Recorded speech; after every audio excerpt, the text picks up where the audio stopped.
Okay. Hello, hello. Woohoo! I knew. What's up with YouTube? I swear. I'm actually gonna do a quick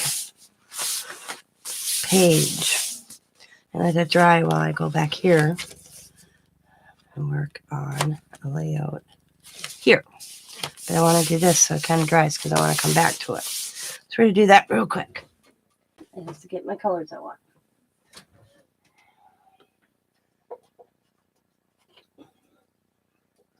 Okay. We're going to be using 4 colors. Okay. We're going to be using Desert Sand, Blue Hawaiian, London Blue, and Periwinkle.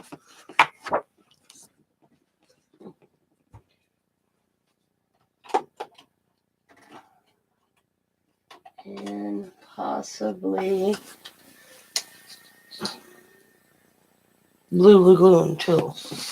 Just going to see how it works out. Because we're going to be using baby wipe to do this.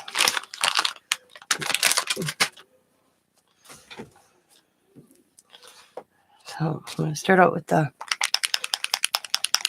Desert Sand. And I'm going to put a little on the side. And I'm just going to take a baby wipe. So I got 2 baby wipes here. I'm just going to rip a little off. Fold it a little bit. And I'm just going to pick that up. And go slight just over the page.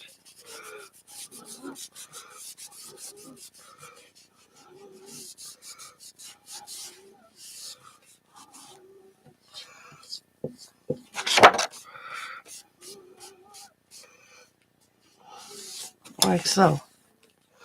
Hard to see.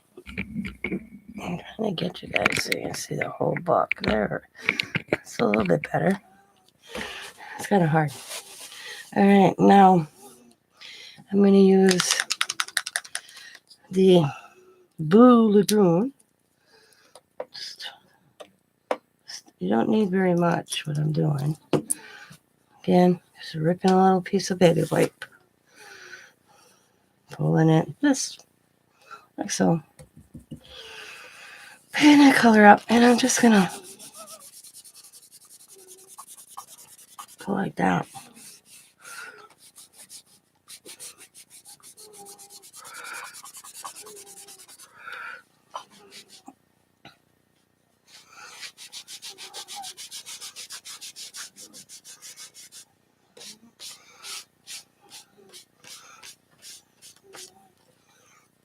Okay.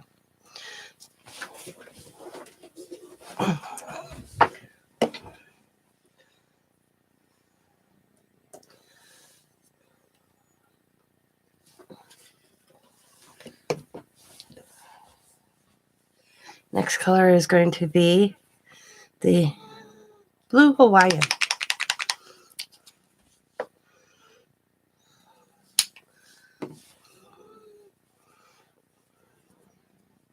I think I'm just picking it up with a baby wipe.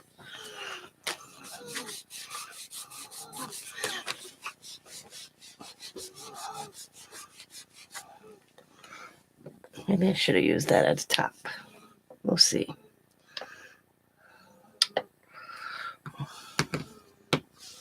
It's more lighter. It's breaking the surface. That would be a good color. Yeah. No, I guess this was okay.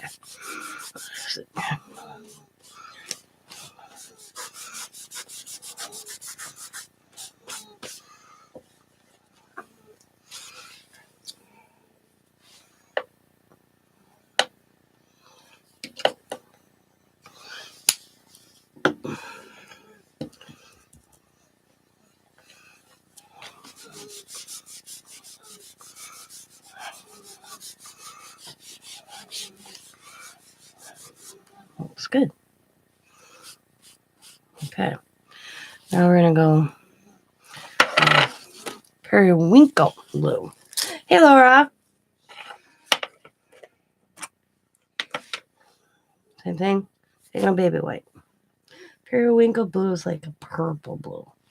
So we're just going to see how it looks, because it might cover it.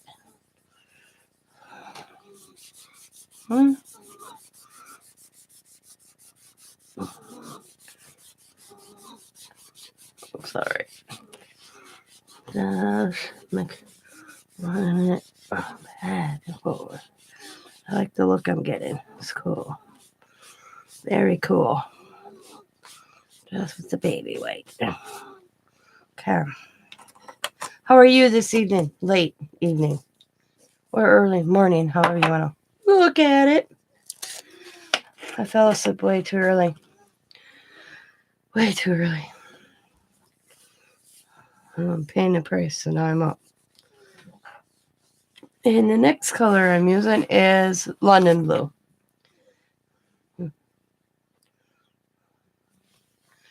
And just dip in a little bit. And baby white. Circle it off to the side. And bringing it in.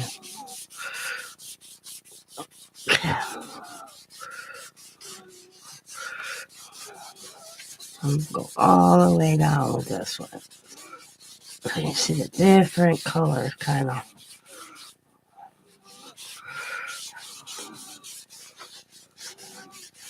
They kind of got the mixture. Okay, looks good. Now I'm going to let this dry. By the time I'm done with my other layout and coloring, this should be able to be good enough to work on. I'm all getting slippy, but I'm hanging in there. Well, that's good. You're hanging in there. So we're going to go back to this one. Oops.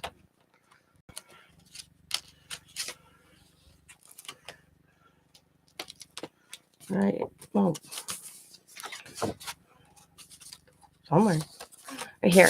I'm going to work on this one. While this one dries back here. I have a lot of them in between I can work with, but I have a plan in my head already for this, so I wanted to do it. It's cool. So I'll let that dry. And then I'm just going to clean the paint up with a baby wipe.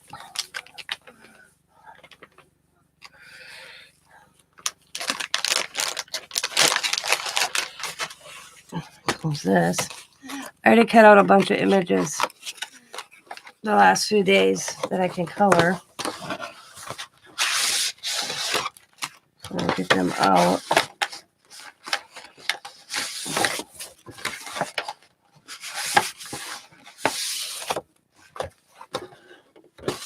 Okay.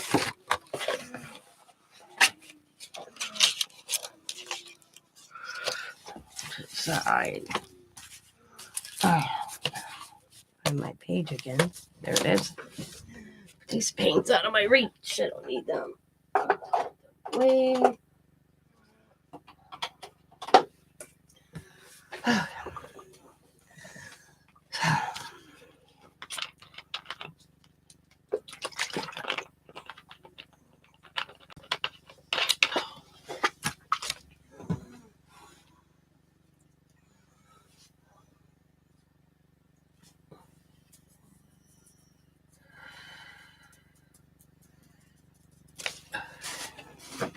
Alright, let's see. What do I want to do on this? Birds. I will be using her for another layout. And get my scissors here. As well as this. And put that there, put that there. This is for a possibility. This is for a layout. That goes over there. Oh, maybe we'll do birds. And that can go over there. That can go over there. That. We got some funky heads. The tails. Bunny. Okay, I know this is going to be in there, so that needs to go there. I got to start coloring them now. Okay. Let's see. Let's do birds. I haven't did the birds yet. And I want that. I'll take that. Put these to the side for now. I'll put this over there. I'll have to color these. So I had a lot of itsy bitsy pieces over here. I'm going to try to incorporate on this as well. But first we're going to color the birds. I'm going to open it to that page so it dries a little faster. All right. So we're going to do the birds. And I don't know what birds I'm going to I'll use. So I'm just going to color the birds. And I want to color these as well. So we'll come up with something. Let's go over there. Okay. I think it's the same bird. Yeah, but okay. Let's use this one. I don't want to get the same birds over and over, so that's what I'm doing. Okay, that's this guy. So let's grab this one. I stamped everything twice, so.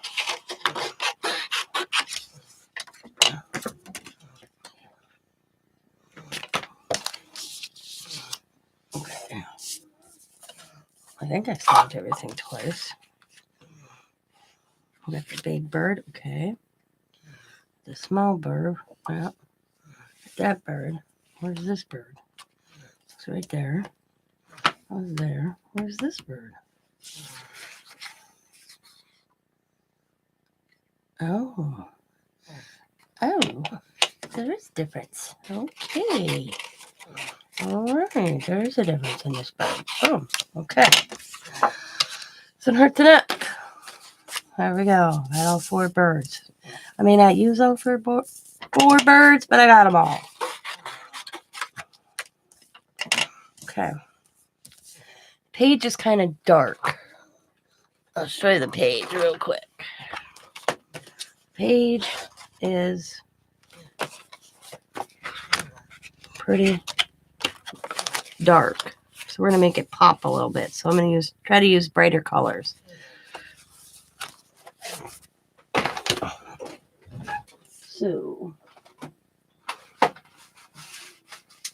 maybe we'll try these new markers today too. I have some of them. I meant to look for them today after I got home here. But I got home. I was tired. I tell you, shopping wears you out. Oh, they're right here. Yeah, I got a whole set of those kind of markers. Well, it was a nice dinner that we had. Man, I got home. I was exhausted. I couldn't keep my eyes open. Oh. Right there. By the way. Oh.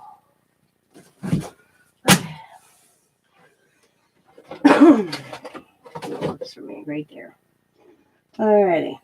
Out of the reach. Let's see. Let's get purple. It's neon yellow. Neon pink. Dropping colors all over. It's really blue. I don't even want. Okay. Let's see. Let's see green right here. Let's try these at first.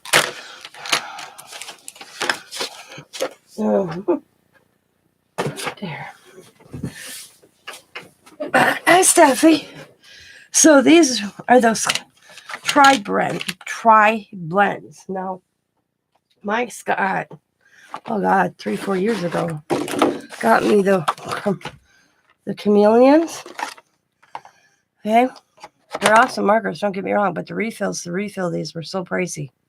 Are pricey. So I'm gonna take these out of the package and let's try these out. It's the same concept because I was looking. How do you do this? Inside the tri-blend marker, there is a perfect duration of 3 colors. numbered from light to dark for a smooth, controlled blend. With beautiful shades, you'll return to time and again. Not anyone can color and blend like expert. It's easy. So there's 3 different shades in one marker. So that's kind of cool. I guess it's a little different than the chameleons. Where are these are made? Oh, they're a Spectrum North. Oh, I can't get in the package. Okay, hi, Steph. I don't know if you heard me. So, I only had the 2 colors that at my store. I know Spring, I think got 4 or 5 colors. So let's try them out. What the hell, you know? So I got a blue and a purple. That's what they had at my store. So you got dark, mild, and light. And that's what it says on light, mild, dark. Cool blue. This Wyatt Spectrum North markers like their tip. Those tips are on this one's cool. Oh, and I can't close it here. And then the dark. I like the blue. Yeah, I could see picking more of these up if I find them for $1 or something. Purple's more not a purple, my color purple, but hey, it's more like a gray purple. And then the dark. That's just dark.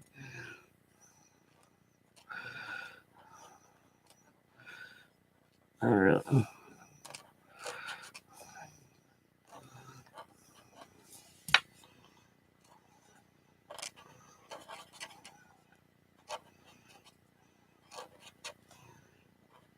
Feels weird with such a big marker.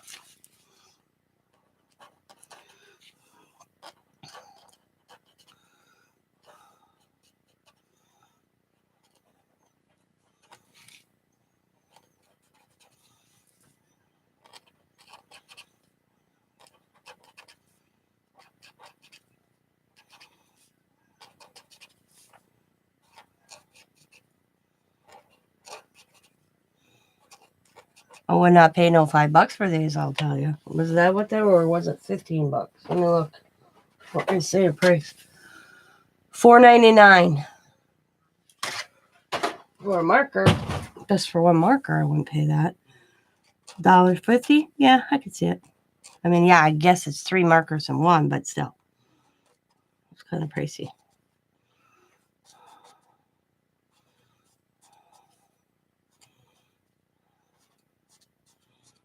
Okay. And little legs.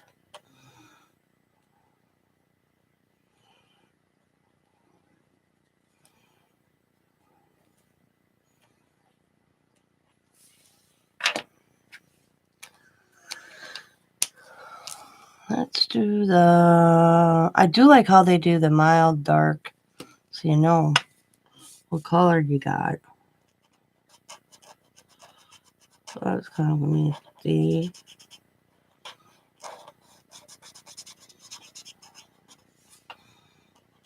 Oop.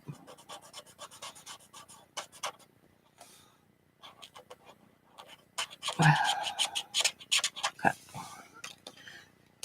Oh. Oops.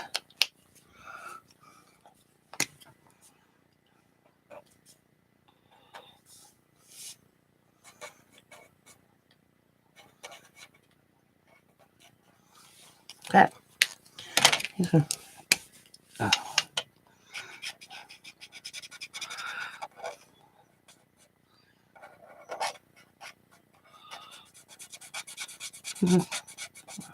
Like I said, I want them to pop, so orange is definitely making them pop.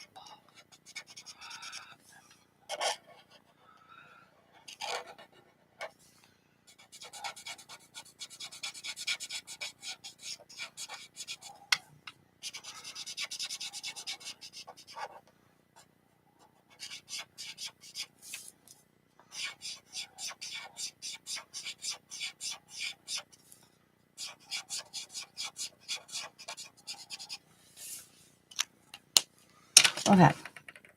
I know you love your delusion images, but do you have a favorite coloring book artist?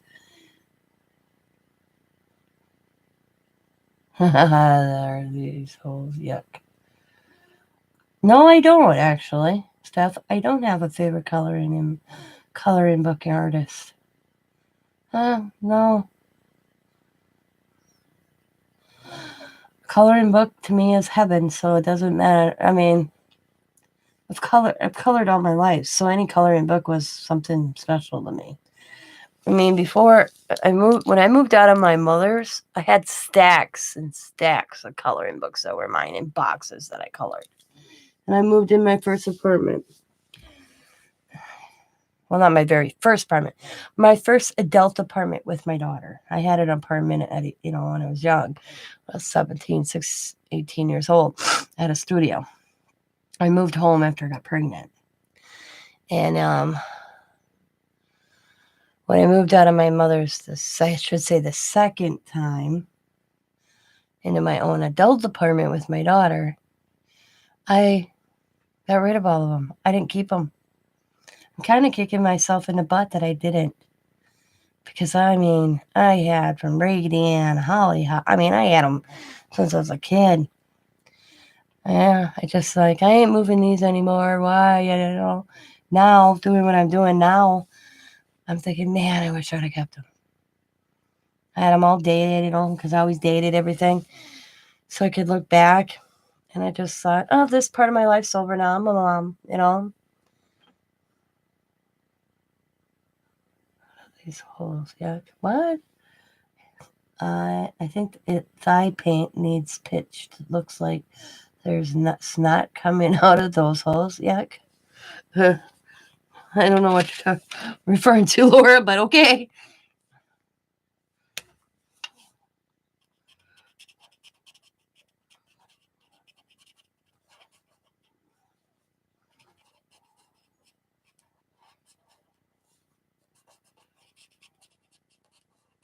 This is a perfect example why I never go by the tip. This to me looks like a really bright, I don't know if it's coming across on there is yellow. It's like it's supposed to be a neon green and it's yellow. That's all right. We're using it. It's already down. It's making it pop, so that's all that matters. My birds are funky.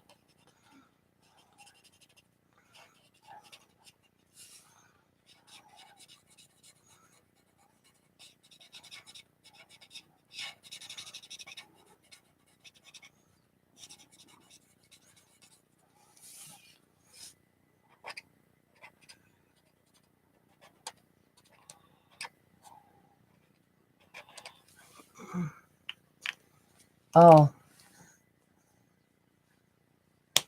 With some old paint. Oh, you got your paint. Okay, you're telling me that's what's happening on your paint. Okay. I was like, what is she talking about? I was looking at the birds singing. What is she seeing on my desk that looks like there's snot coming out of its nose? I couldn't figure out what you were talking about. Got it. Yeah, I know. I've had that. Yeah, I have a few bottles that like to do that too. I get what you're saying now. Got it.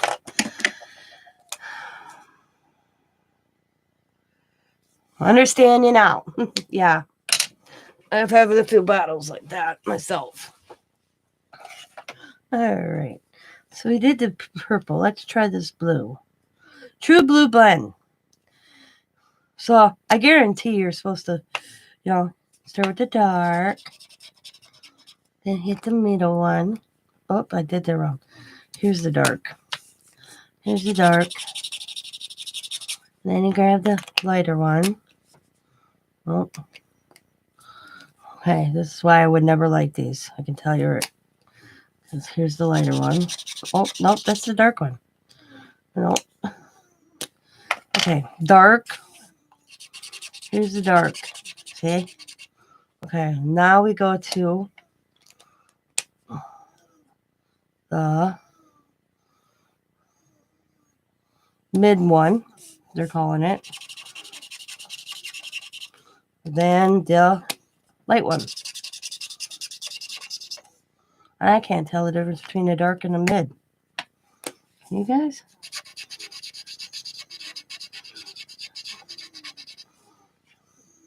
Okay, let's do this again. Here's the dark. Okay, we're going to start this again. Here's the dark end. That's supposed to be the dark. Then we have the mid.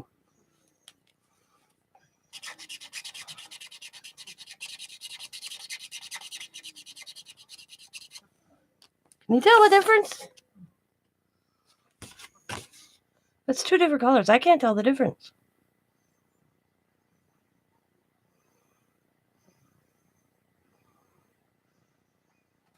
Really?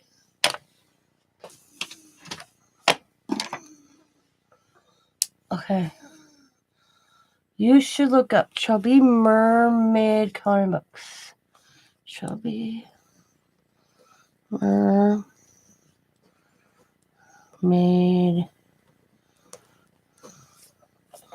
coloring books. Okay, I will. I'm up to for steampunk. That would be cool.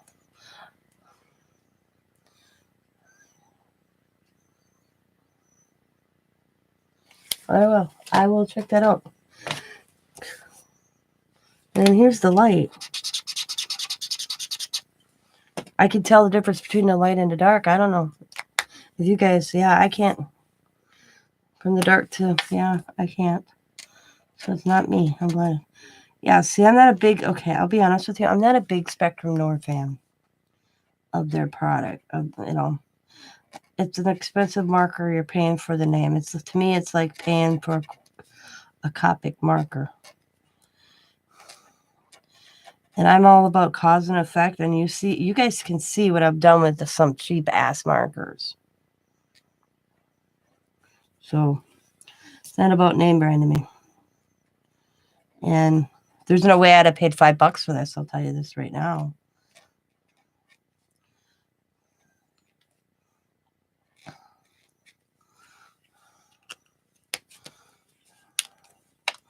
But hey, the marker's a marker, I thought they were on clearance. So I thought, what the hell? But I can't tell the difference between these two colors.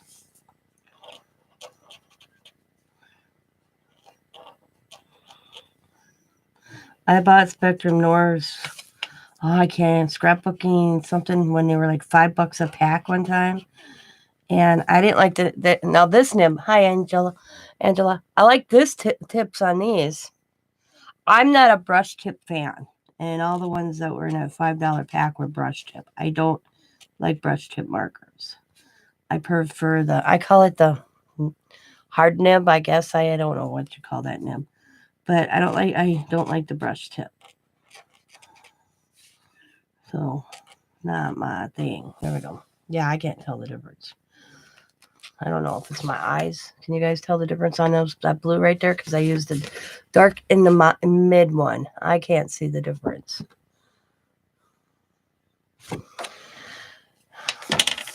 That's my birds over here. Alrighty.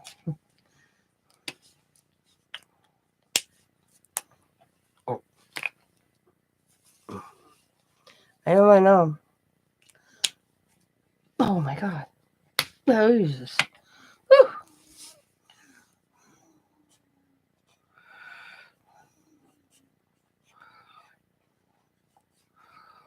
So,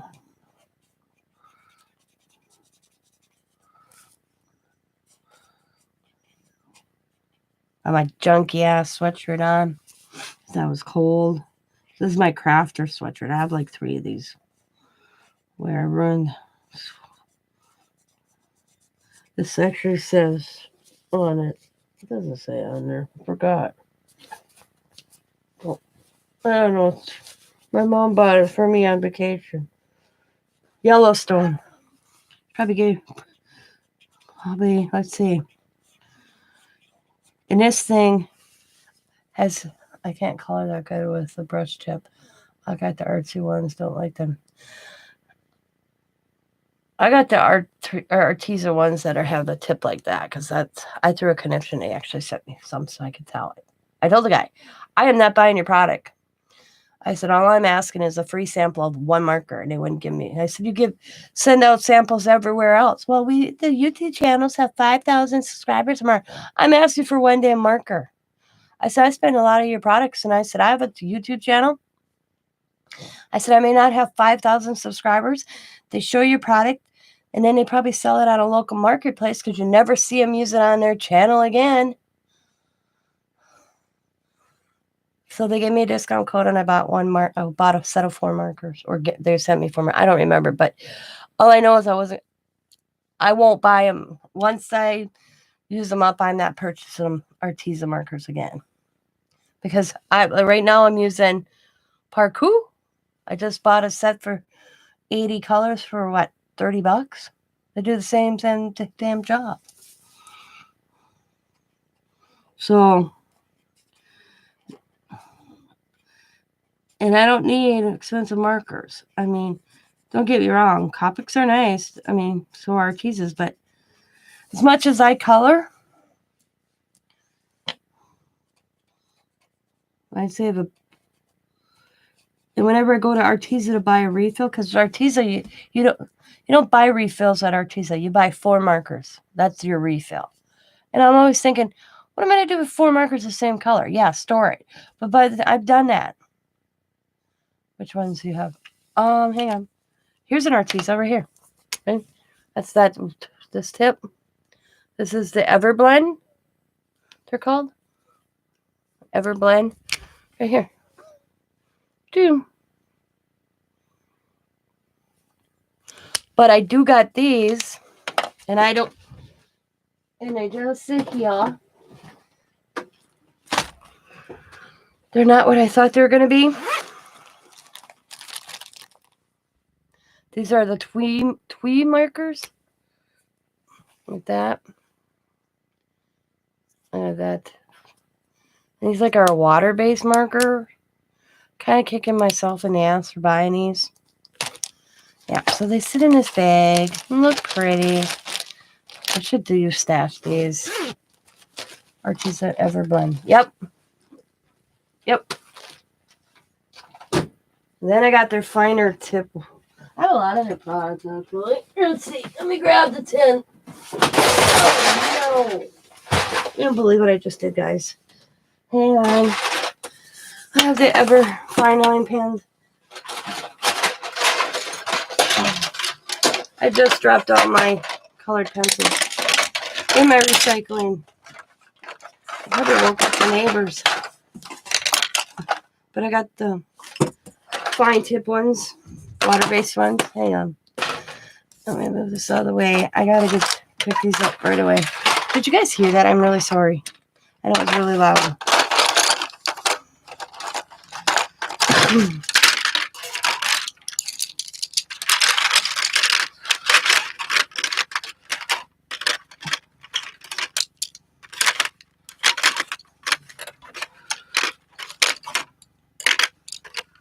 Okay, okay.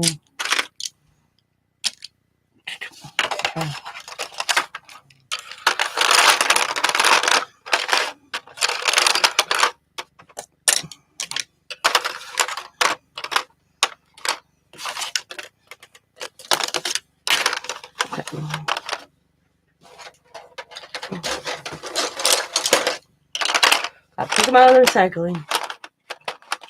I want to recycle these babies. The cover came off. That's what happened. I was like, what the hell? I already got recycled a pair of Tim's bolt scissors once. I don't need to recycle colored pencils.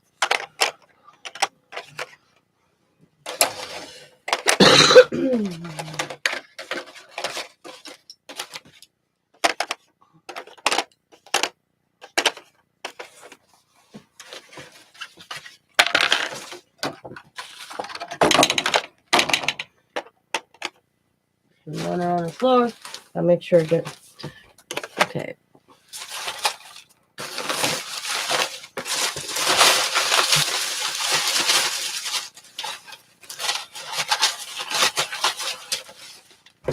This note landed in my recycling.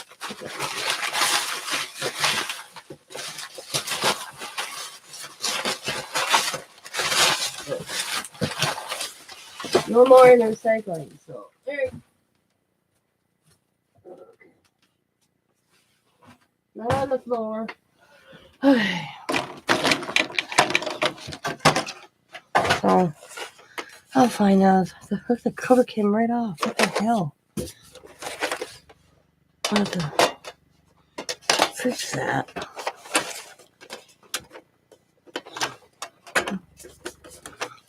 Oh well. It's gotta be 2 lanes somewhere that I'm not seeing, but I'll deal with it. Boom. Okay, now back to what I was doing. I am really sorry about that, ladies. Sorry if I startled you and woke the dead.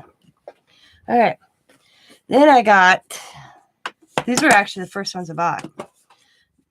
They were the fine tip for detail.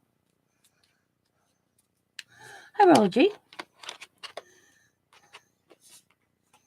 Yeah. Well, I went through many markers before I found ones I like. And it's all about the tip for me. I'm going to stack them up here. Oh. Hang on a second, people. I don't want to crash and burn. Oh.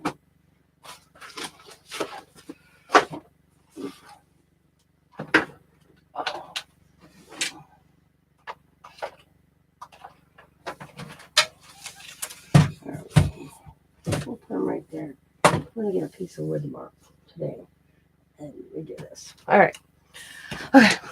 Does that make sense? It's got to be. Oh, okay. Sorry about that. To me, it has to be. It's all about the tip for me. I mean, I can use brush tip, but I would prefer the bullet tip. That's what it is. Bullet tip.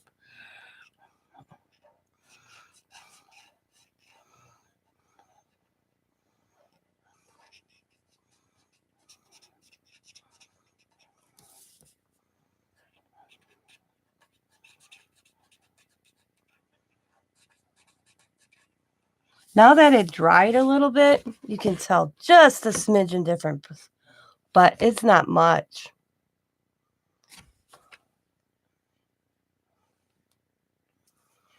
They are delusion. You see the one this is funny today. Okay. You all know I do a lot of mixed media. And Sabrina, the Mismatch Crafter, turned around and did a Hobby Lobby haul where they had the mixed media paper on clearance and stuff, real cheap.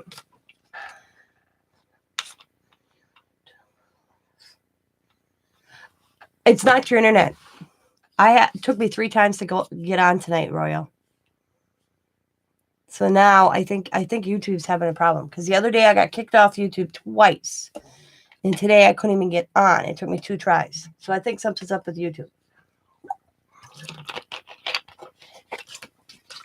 But so I went to my Hobby Lobby, my own Hobby Lobby. They didn't have none of their clearance today. They told me when I was there Monday night. Today's Thursday, so Monday night. Me and Demi were there, and the manager was like, "No, we're not having any clearance on that stuff." Blah blah blah blah blah. Spring's like, "Bull crap." So I went back again today to my Hobby Lobby, and the manager goes, "Yeah, it could be a week, 2 weeks. All depends when we get to it." He's like, "Sorry that she told you that." He goes, "Yeah, it's probably YouTube." Yep. So I get out to the truck and I said to Scott, "Will you take me to Barnes & Noble? Because I'm looking for this stamp set that comes with a magazine." He didn't have it. So I said, "Okay, can you take me to Joann's?" There's only 2 spots in Green Bay that sell those crafty magazines. Wish I can upload already. Yeah. And it's Joann's or Barnes & Noble. Neither one had the magazine I want. And I hop back in the truck and he says to me, he goes, "Want to take a road trip?" And I'm like, "Road trip? Where?" Oh, I'll show you. Lord, you didn't watch my video? I could show you. Let's see. I'll grab here. So I'm like, "Where?" And he goes, "There's a bonus in it for you too." And I'm like, "Okay, the bonus for me?" He goes, "We have what's called Grand Shoot, and we have the Fox River Mall and all that. There's a restaurant down in an area that me and Scott love to go to called the Shed. Say, well fed at the Shed. And Diamond and Sam, for me and Scott's birthday, got us a gift card there. So we had this gift card sitting here. He's like, we'll go home, get the gift card. He goes, I need a part or a tool that's at Harbor Freight. It's not, they don't have it in Green Bay, but they have it in Grand Chute. And he goes, there's a Hobby Lobby there. I'm like, yep, I'm in. Came home, got the gift card, went to Grand Chute, went to Harbor Freights. He got his stuff. I picked up 2 stuff, went to Hobby Lobby. Got matte gel medium that's originally $25.99 for $6.49. Got another one, a smaller one, for $4.29. That was $16.99. And I believe they're the same type, different labels, but I thought it says professional regardless. Either way. Then I got, what did I do with them? Where did I stuff them? There they are. Big hard rubber ink brayer was $8.99, $2.24. I grabbed 2 of them because I think I'm going to give one away down the road.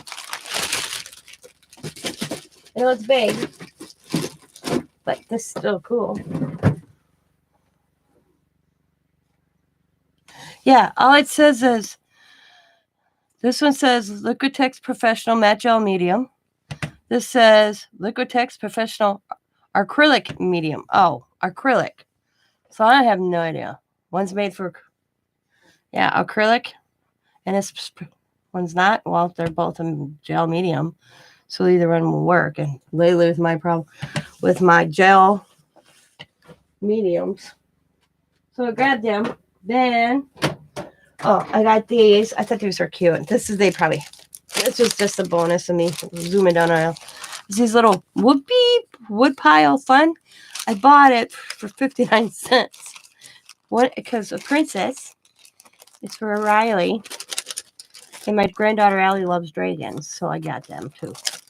But here's the mother of all. Let me grab them. I'll grab an example.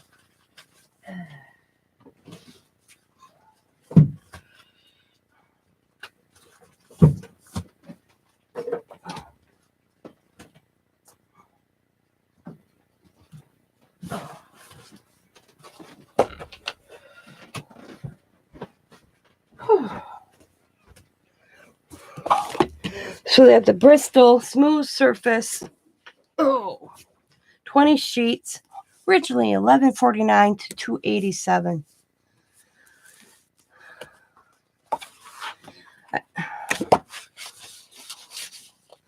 And I think about 10 of these.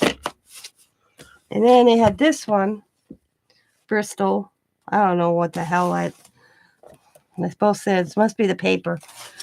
Originally $10.99, $2.57, and I bought 5 of these. 1, 2, 3.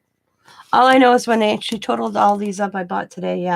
2, 4, 6, 8, 10. Yeah, about 4 of these. Came up to basically the same price of just one that I got. If I would have bought one, I bought 4. So got that. And then this is what I really want, because this is usually the ones I do buy. This is just weird to me though, how they got this. I usually don't buy this one that has this thing that comes off the side. But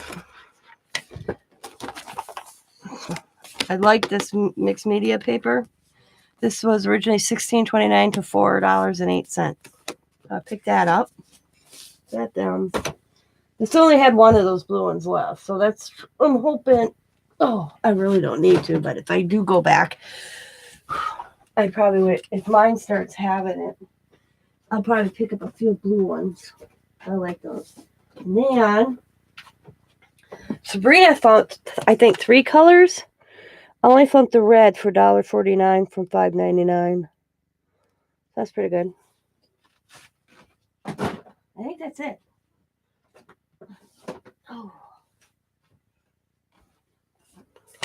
Oh, and of course the markers. Oh. See, I'm going to have some stamps. South Marina, Laura.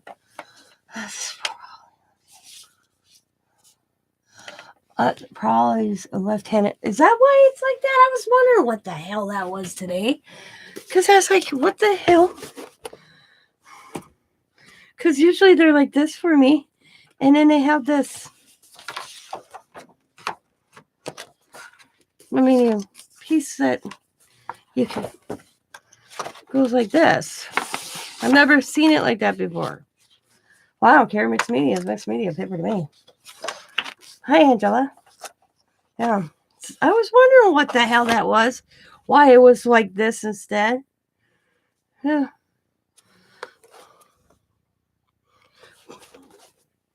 Media is paper to me.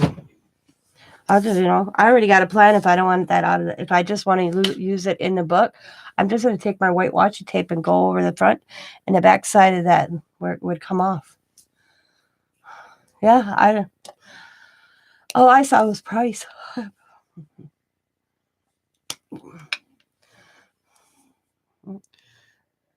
Because I was like, after I got home and looked at that, I was like, what the hell? I never thought that. Lefty. That's cool, yeah. So I got that. But my stuff here in town, he figures is going to be a week to a week and a half. So, so I may go back. I don't know. I don't think I need to, but they have the big gel plate that's going on sale. So I wouldn't mind getting another gel plate. I used my gel plates a lot. But what else was there? Oh, I know what I'm missing. I forgot to show you. I was like, wait a minute, I know there's something more. I paid $3.99 for this. And I really didn't need to. I really didn't need it. But I had a plan. The reason I think this is cool. And then I bought, where did I put them? Oh. I knew there was something else. $3.99. This one here was $3.99 from, hang on, I got the packaging. It was originally $13.99. Oh no, I paid $3.49. Originally $13.99. It's our acrylic paint pots. And I like the little plastic containers. My thought process is after I use the paint out of them, I'm going to fill them up so I don't have to keep squirting out all my paint when I'm doing paint. And they're nice and sturdy. They're not, these little pots aren't, they're really good plastic. So that's my intentions. This is why I bought this. I really didn't need no more paint. So then my grandchildren always like painting. And they had these. They were $7.99 down to $1.99. Came with the brush. And this is acrylic paint too. And I got them for the kids. I wish they had another one. Because then I'd had one each for each grandkid. But they only had 2. That's the other thing. I knew I was missing something.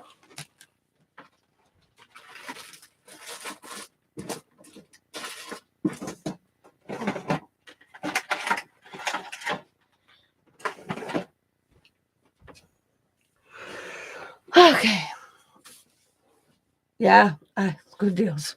But I wanted, like when I saw those little pots, I was like, I want that. Instead of always having my paint, I can fill my paint up. Oh yeah, they're gonna have fun. So I have the kids for a week coming up when their parents go to Hawaii. And my grandkids like to craft next to me, and they always, especially Riley. Riley likes to paint. And what I do is I put Riley in the hallway with his big piece of paper on the easel.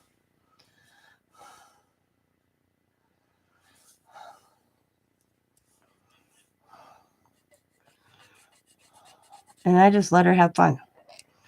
So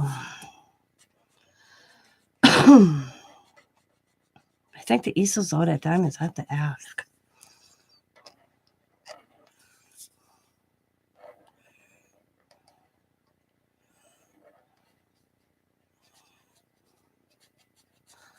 I strip her down, put a big big t-shirt, one of my crafty t-shirts on her, put it on her, and I let her have it. Go for it. She just has fun. And don't ruin her clothes. It ruins mine, which is already ruined in the first place. So.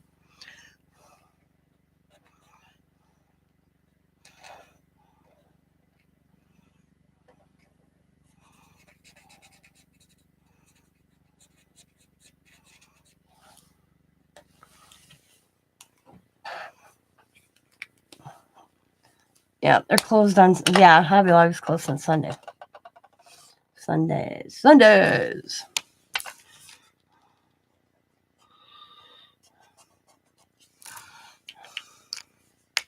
But check this out, guys. I'm always going and stealing my husband's out of the living room.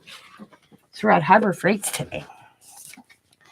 And I said, I want one of those magnifying glasses like yours. And he's like, okay. So we go down the aisle and we find this one. And we just grab it because we're thinking it's just like his.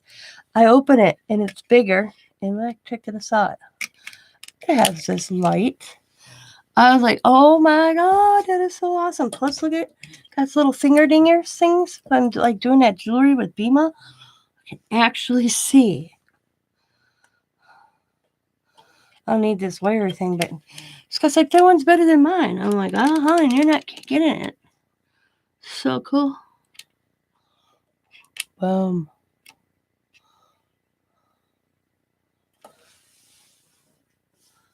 Okay, I gotta go to bed so I can watch some. What do you think of the trial so far, Laura? I've been watching it off and on too. Harbor Freights, $8.99.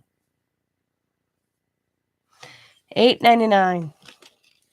And then I got new tools for $9.99.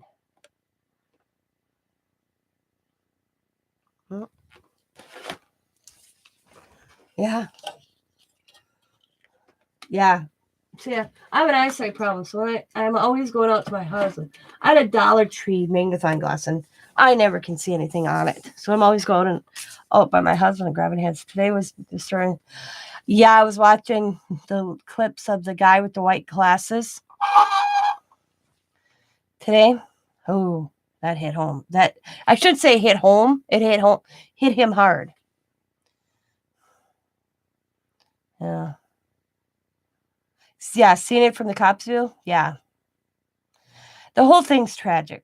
The thing is this is what I have a problem with. Okay. And people can agree or disagree with me. That's, this is my opinion.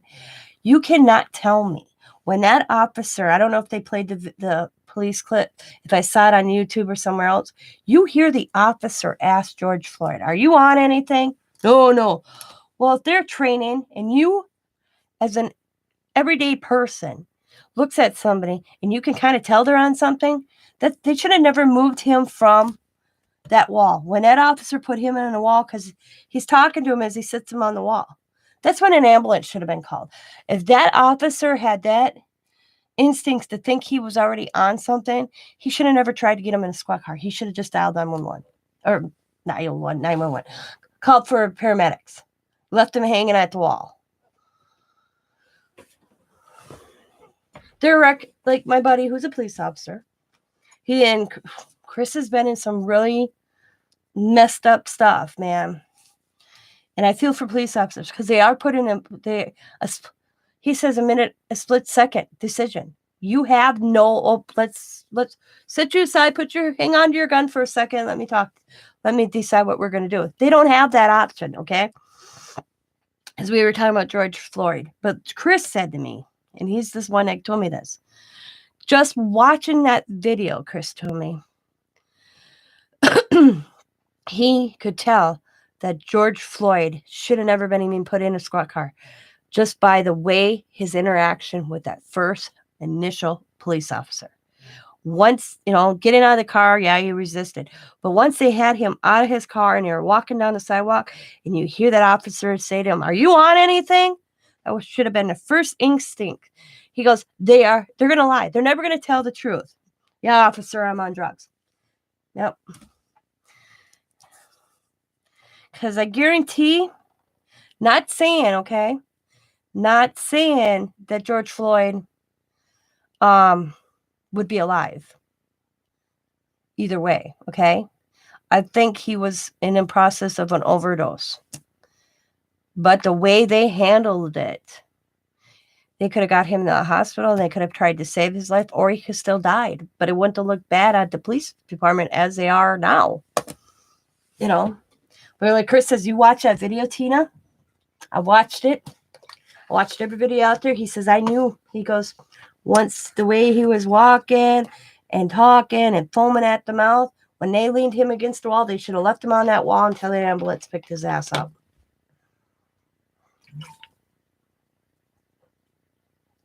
Yeah. Yeah, he resisted. I'll say he resisted initially. And this whole, and like Chris says, this whole claustrophobic thing, like Chris says, Chris will be honest, he told me, you'd be surprised when you're arresting somebody what people come up with. He goes, and he told me, doesn't matter if they're white, black, yellow, green, or orange, they will try not to get him back the squad car. So you're put in a position of a split-second decision. But like Chris said on this one, when that first initial officer said, are you on anything? That officer knew. That's where it should have ended. That officer already, his instincts were, this guy's not right. They should have just left him against the wall and called an ambulance. Yep. Instead, let's get him back in a squad car. And then it escalated. That's all it did is it escalated with the police officers and it escalated with George Floyd. Because I asked Chris, who's at fault here? And you know what Chris's answer was? I want to see if you guys, what do you think my police officer friend's answer was?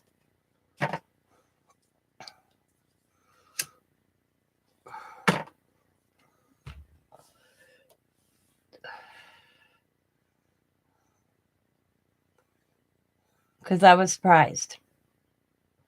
He sided with George Floyd. He says, officers are out there to protect.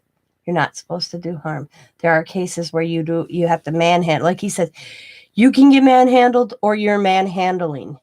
It all depends on the situation. They don't have that instinct.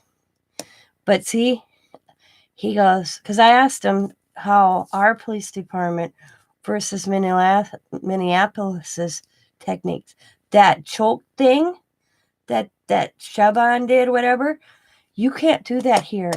It's not, because he says it's not allowed. Where Minneapolis, they all have their own different techniques.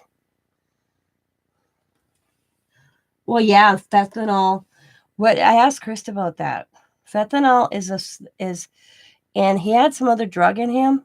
And doing both those drugs, if he did them at the same time or close to each other, they will mess with your head, make you delusional, paranoid. But like Chris says, you having a officer like I'm claustrophobic. He says you hear these things so often. But Chris said he says he goes, the police officer failed. The police officer failed. Yep. I was surprised because I expected him to stand up for police officers. He's like, not in this one, Tina. I can't. And go to Hartness. He says, I cannot stick up for this police department. Not, or these policemen. I can't. Not the way they handled it. Once they picked him up off the wall and they led him to the squad car. Yeah. He says, first of all, if you see a man who is already, when he gets in, injuring himself like he was, I guess he got a bloody nose inside the squad car somehow, you don't lean him against, he says, you take him out. Okay, fine, you take him out. We've had to do that ourselves. But you don't lay them flat on their stomach. They're injured. They're bleeding. You put them up. You start going in the back of your trunk to get some medical aid. He says the whole scenario, him with the bloody nose. Yeah, get him out of the squad car. He was bleeding now. Assess it. Wait for an ambulance. But you don't lay him on his stomach. Or how they had him laid out.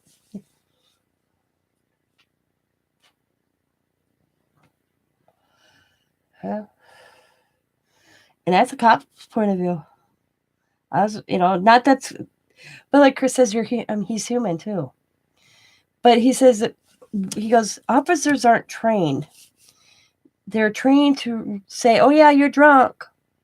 But they're not trained. And see, he did it. See, the thing is here in Green Bay, you have to have at least, well, he's in the village of Ashwaubenon. You have to take EMT training too.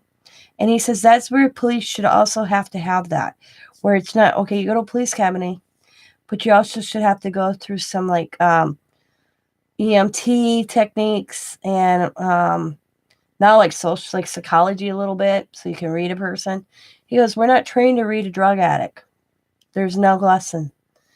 What he's learned is from being an EMT, because he started out being a paramedic in an ambulance, and then decided to move on to police officer. So he has that background there, but he says every officer should have to take a course and do like a year being a paramedic and then a police officer.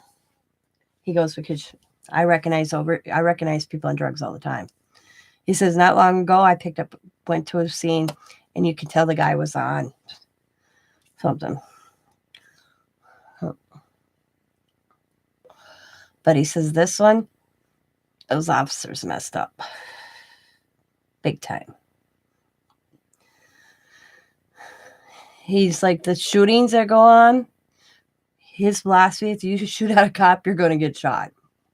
And he goes, and you ask a normal person, you shoot at somebody, and there's gun and gun, you're going to shoot back. Pull a gun on officers, expect to get shot. Simple as that. He says, do I really want to pull my gun on somebody? Hell no, lucky, like Chris says, lucky in his, 22-year career, he has never had to shoot anybody. So he's proud of that. Oh, I know. It's crazy. But yeah, Chris says, I've been lucky. I've had to pull my gun out, but I've never had to use it. There's a difference. But he goes, if you're going to shoot at a cop, you're going to get shot. But this George Floyd, he goes, they messed up. But I get what Chris told me is Minneapolis is they don't care. They're like he says, they're like New York. They don't give a shit. Yeah. And he says the one thing that's coming out of this George Floyd thing is their police department's getting looked into. That's what's coming out of this, because their attitude is there's no community there, is how he puts it, how he said to me. His buddy was going to take a job out there and changed his mind. They're desperate for police officers out there right now. They can't hire any police officers. Nobody wants to be a police officer in Minneapolis.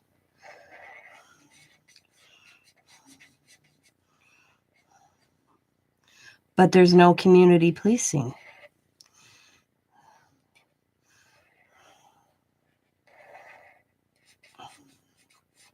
He said it kind of reminds him of New York when you go in a bad area. Yeah, a lot of crooked police. Yeah, exactly. He's like Chris says, Minneapolis is like New York. You see a cop come in a neighborhood, you hide. They're not friendly because they have that attitude. See, here in Green Bay, I see our officers, and I don't know how Minneapolis works or big city. I mean, I'm in Green Bay. I'm not a small city, but I'm not really big. We know our officers. They're split, and they never change. My officer, I can walk up to Eric. I can't say his last name because he's Puerto Rican. He's got one of those Puerto Rican last names I can't say. Very nice officer. He helped me out with my cousin Connie, who was really on something, and I ended up having my daughter call the police on her because I couldn't get her out of my house, and I thought I could get her help. Well, I couldn't get her any help, and he came back, and he was telling me, and then they got an all call out. The only time you see Green Bay is we have west side and east side, and each west side and east side is sectioned in four little sections, okay? And Those 4 sections have their own officers that stay in that neighborhood. You have the midday shift, day shift, night shift, whatever. But you always see the same officers, okay, in your section. And the only time you really see a different officer in your section is something a tail breaks loose. Like the day that he came over to assist me with my cousin Connie, all cops had to answer. I don't remember what was going down. He was in the middle of talking to me, and it came over, and he's like, Tina, I'll have to come back. He says, and he was nice enough that he had the Green Bay Police Department call me back and tell me that he would stop over and finish the conversation we were having. And he did, both officers. And they're always partnered up. There's always 2 officers. There's never a response from our officers was only just 1. There's 2 to a car every time. And and there's crooked cops everywhere. I'm not just saying my cops here in Green Bay are perfect, because I know I'm not that naive. But we have community officers too. If we have a problem with an officer, we call this one and they come in. They're there for the community. They are hired by the community. They are not hired by Green Bay police officers. They are called community officers, but they are not hired, and they do not work for the Green Bay Police Department. Okay? They are that medium person in between if you have a problem. You have some friends that live in Green Bay? Yeah. And I like how they've handled our police department. But our police chief, our police chief was from LA. He was there for the riots. That riot years ago where those police officers beat the hell out of that guy. Remember that? And all hell broke loose there. Our police chief is from that area. He came here because he said he couldn't take it anymore out there. He couldn't make a difference. And so he moved here. He's our police chief. And he has the attitude here in Green Bay. With all this stuff going on and the protests and stuff, he didn't allow it. He's like, I won't allow it in my city. You want to protest? Fine.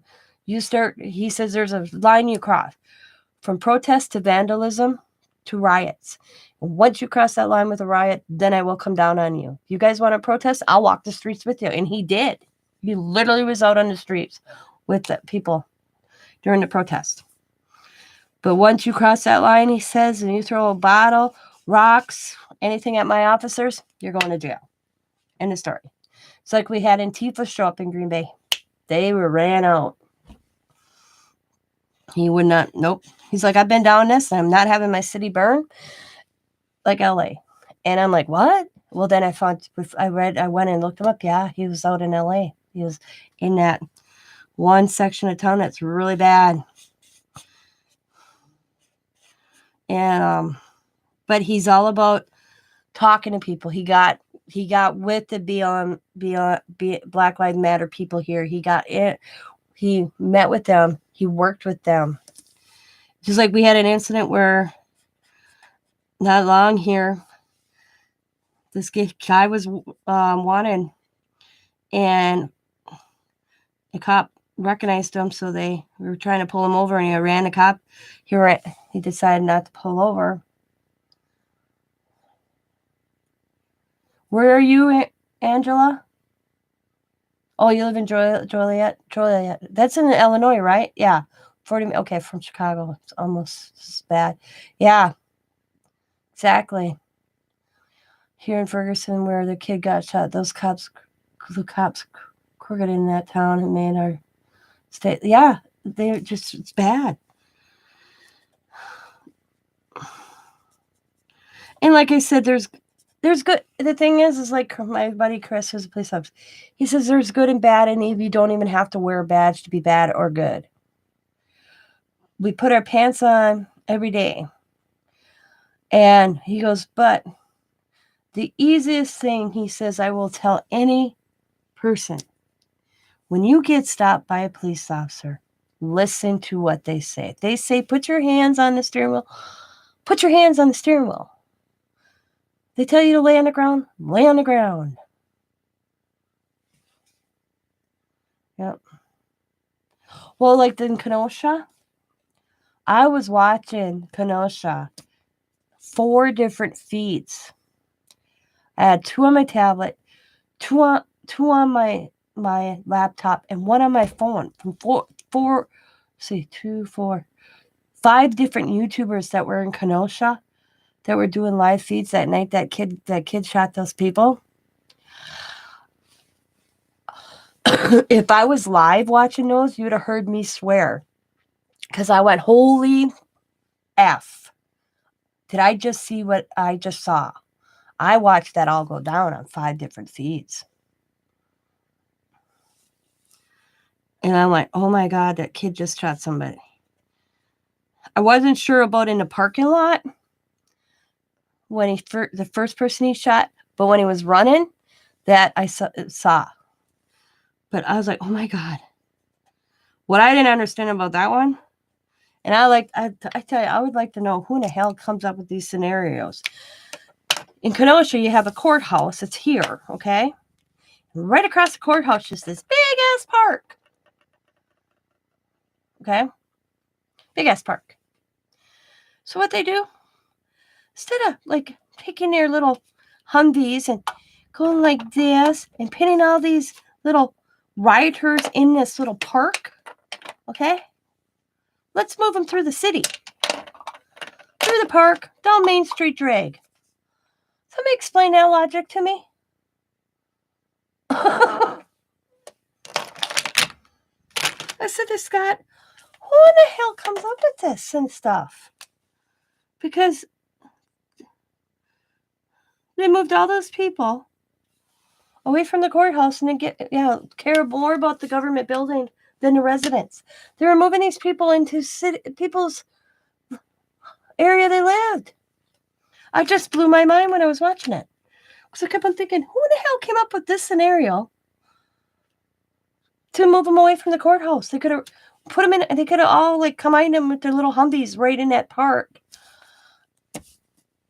Let's move them into neighborhoods and not keep track of them.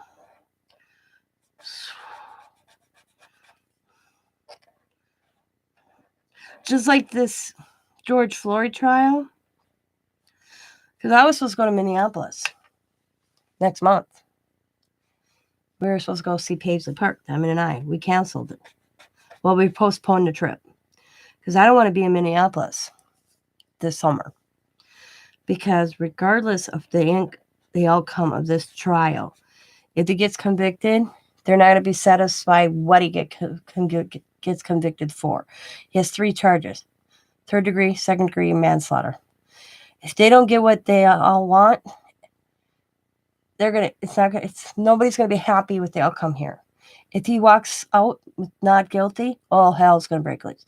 But then you have the 3 charges, and if he doesn't get the charge that everybody in Minneapolis wants, all hell's gonna break loose. Either way, hell's gonna break loose. That's my scenario. Because nobody's gonna be satisfied with the outcome. And it's just, to me, it's just an excuse for them to get out on the street. I didn't want anyone leaving the house. I was so scared I stayed on the YouTube live just to see what, it's crazy. It's crazy. I feel sorry for people that lived in all these places that were hit like that. I watched that thing and it was in Illinois. No. That to me is,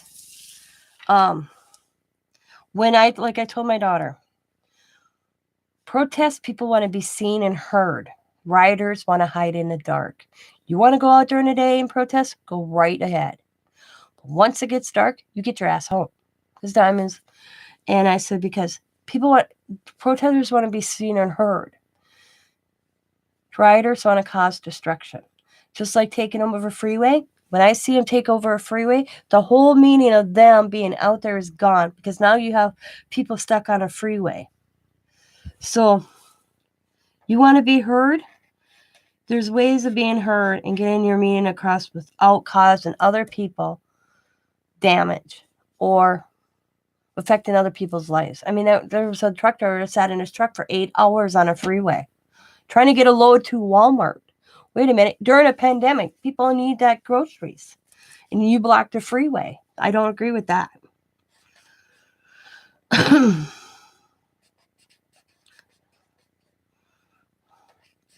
But my daughter told me, well, you're old, Mom. You're old school. They do that so they be seen. Yeah, but their whole meaning's gone. I said, you want your meaning to be heard? You want to make an effect? Don't affect other people's lives. She goes, it's going to affect other people's lives. I said, yeah. But if you want us older generation, as you call me, on their side, then don't do this. Take over a park. Don't take over a freeway. A woman had a baby that ran out of formula to feed her baby stuck on a freeway. She was on her way home with her baby from work. Her baby's crying in a car because she's stuck on a freeway because she can't get off the freeway because they took over the freeway. You tell me that is helping their cause. It doesn't.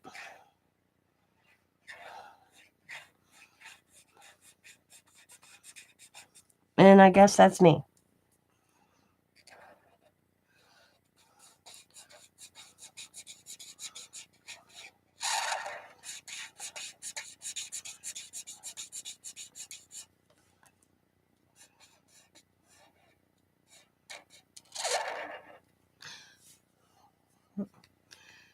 Robbing a FedEx truck and getting killed because the FedEx driver takes off and runs over a kid, and that's the FedEx truck driver's fault now? Well, at least he didn't get charged, because that wouldn't have been right. That was, I don't remember where that happened, but I watched that when they were stealing the stuff out of the FedEx truck, and he had an opportunity, and he took off, and he ran over one of the kids on the freeway. He got down the road and called the cops. Said, I think I hit a kid. I think I ran over a kid. He wanted to get the hell out of there, and I can't blame him.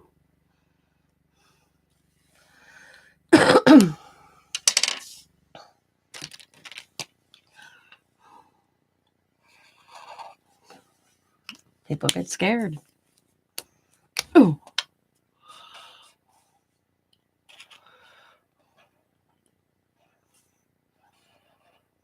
Rise above, I told Lemon. Rise above. Burning people's buildings, livelihoods down. What's that solve? I mean, Kenosha's a gorgeous town. And now it looks like the best way to put it, a war zone. I don't know if it's like that now, but when a friend of ours that lives in Kenosha literally cried. Because the thing is Kenosha's living is a tourist attraction. They ain't going to get it anymore because of what happened in Kenosha. So their livelihood's going to be gone.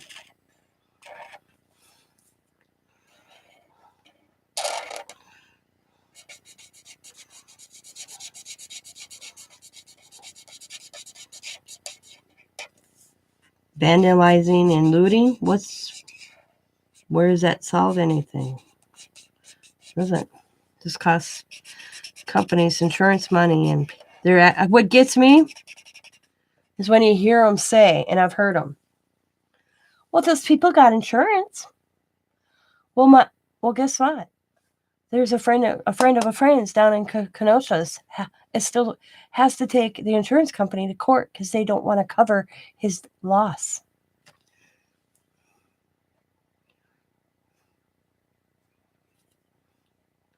Because they found fault that it wasn't the proper insurance for vandals. So now you have insurance companies fighting and covering people's businesses. And his no income during a pandemic. No. Okay, let's get off this subject. Sorry, I got on a subject. I always get on a subject. I'm sorry, guys. But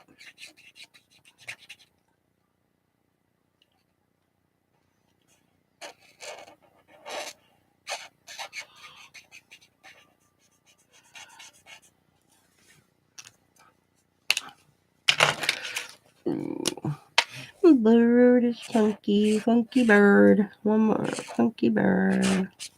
All right. One more color. Oh, that's like backache for the last day and a half. It sucks. I don't know what I did. That's the whole thing. Oh, this one in go one direction. It tings a little. It stings a little. Oh, my husband bought me. Yeah, cute. And I said it's a this girl can. I want to put my name. I'm going to get my Cricut out tomorrow. I'm going to put Tina's Crafty Life right there. So when I do a sale, you can kind of see it. Somehow. Tina's Crafty Life on one side. This girl can. I don't.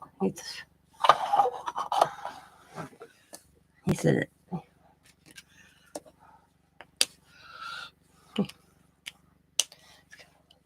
Can I see it? There we go. There we go. There we go. There. That's what I want. See my camera. There. Okay.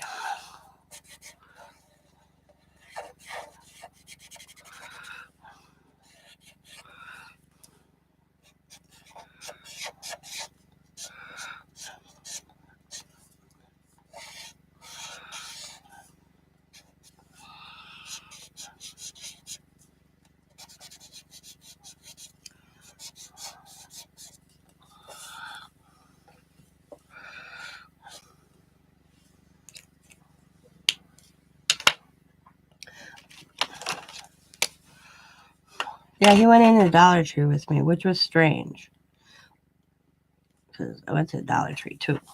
I went to a different Dollar Tree. I went to a Dollar Tree that was down where we were. We were 35 minutes away from home. 30 miles actually. So, but I wanted to check out their Dollar Tree to see maybe if they had other stuff. And I was hoping to find the dies. Nope, they didn't even have the stamps. So I don't think they have hit any of the Dollar Trees yet here. The last time something came out like that was almost 6 months before I started seeing any of that in my Dollar Tree. So, not that I really need the dies, but if I came across them, I'd buy them.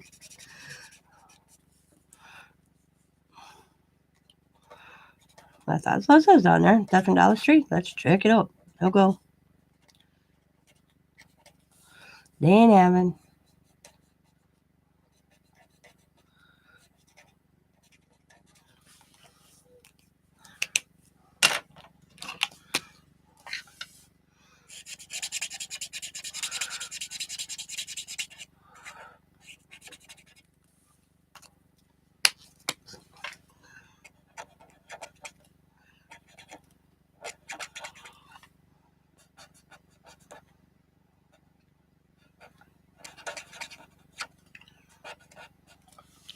Ouch.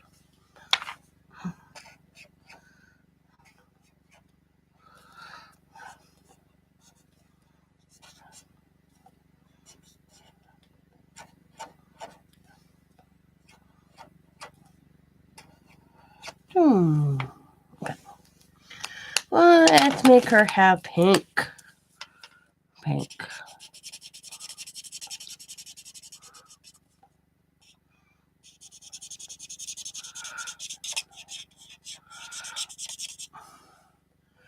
Beet's gonna be pink too. This one.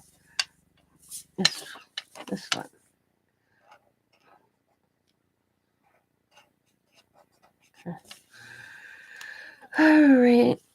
Okay, let's see.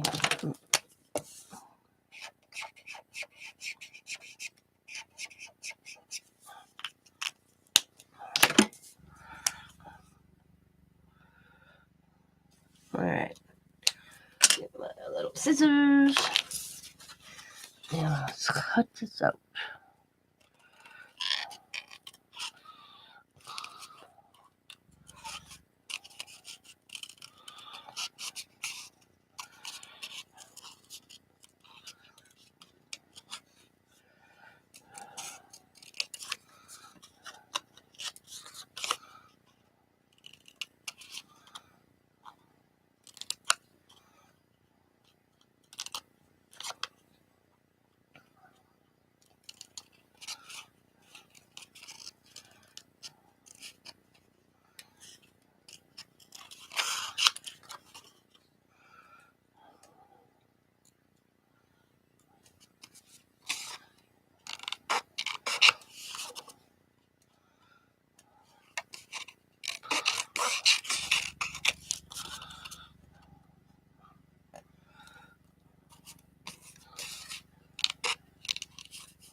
Oh.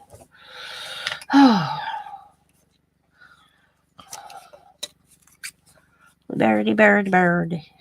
In the world, the bird, the dirty bird, bird, bird. What is it? Okay, snip, snip, snip. Come on. Okay. Ah! Come on. There we go. Once in a while, these scissors, I swear to God.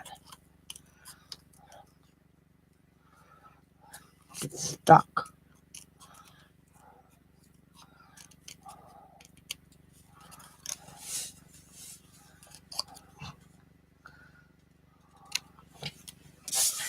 Okay.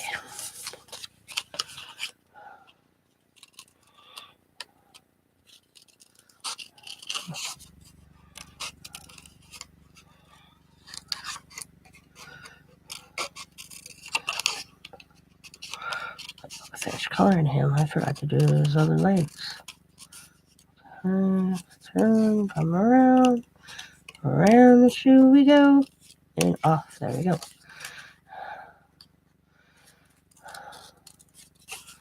Around.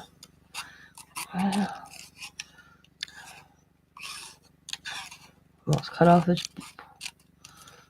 Oh.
Nobody's knocking, nobody's talking.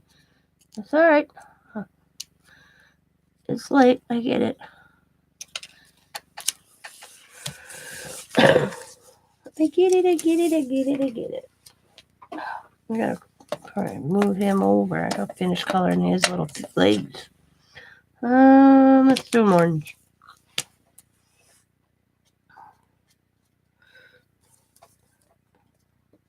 Orange.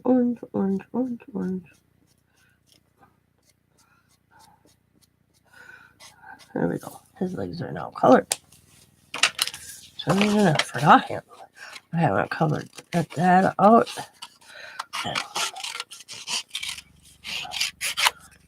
I may use it. I may not. But if I don't use it, it's going back in my envelope. So I'll use it down the road.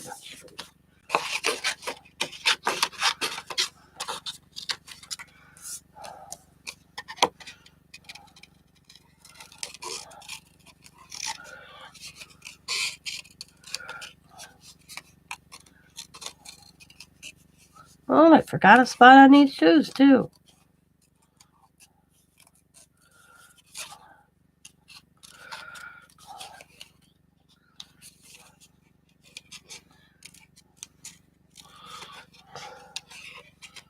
They're sneakers. Little bird sneakers.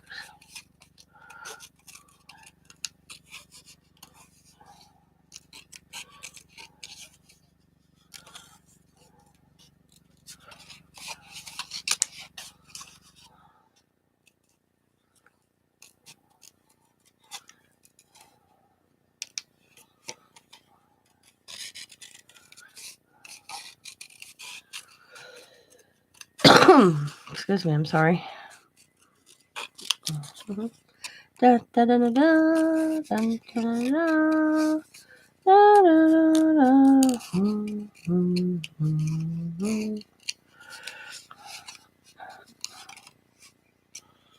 Boom. And boop. And boop. Okay.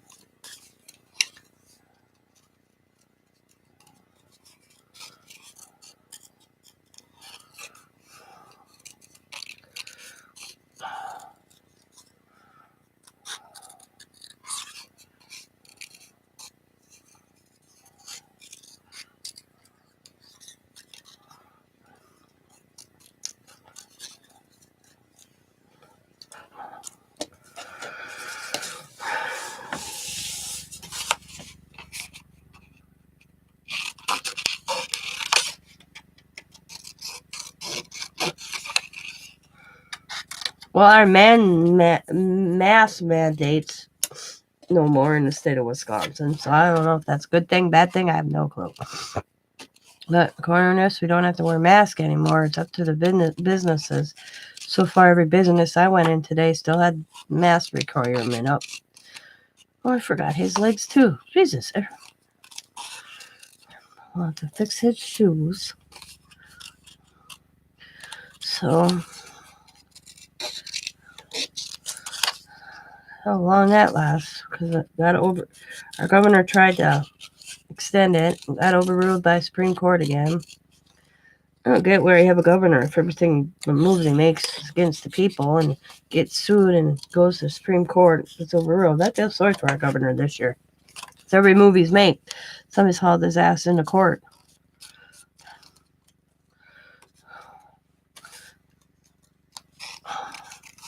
So now we don't have to have a mask when we go into stores. It's up to the individual business. It's kind of the no shirt, no shoes, no service thing. So, all you Karens out there, as like my daughter calls them, does anybody know what they call a man that acts like a Karen? Is he a Karen too? I was asking Scott that today, and he goes, "I have no clue." He goes, "I don't know wherever that came up from, but that like I don't have to wear a mask." Blah blah blah. It's up to discretion of store, just like the shoes, no shirt, no service. Falls under that, or no gun or no weapon, even if you have the permit. It's totally up to the business. So you can't say it's against a person's right. Yeah. I like these, when I watch these videos of these people that think they're lawyers. I'm like, the entitlement people is what I think. They think they're entitled to be better or other than themselves, above everybody else. They think they know the law. It just kills me.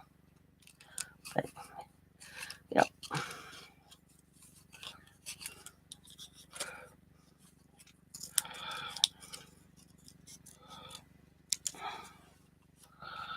guess I was raised different than most people were raised, especially today's generation, I guess, because I didn't argue if something was on a window of a store. I went in and decided to go do my shopping and get out. I didn't argue with management.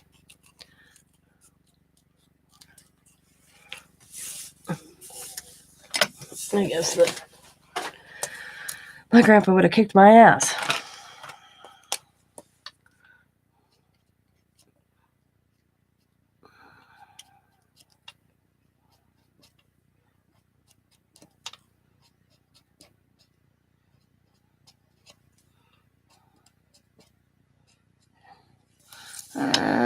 Oh, his sneakers. Okay. I was like, what was I supposed to do on this one? Oh, yeah, his sneakers. Forgot to find him of his sneakers. All right. All right, now, come over there and grab my book here. And I'll find my page. There it is. my marker's right there. This is what the page is. And I got all these little bits and pieces over here that I am going to incorporate on this one. So I will be right back. I gotta stand for a second.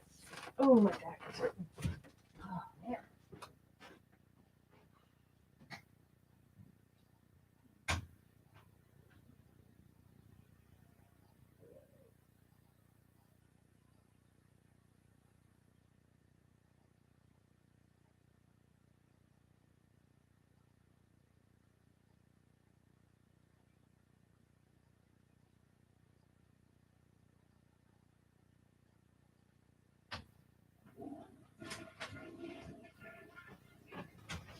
I haven't had a backache in a long time.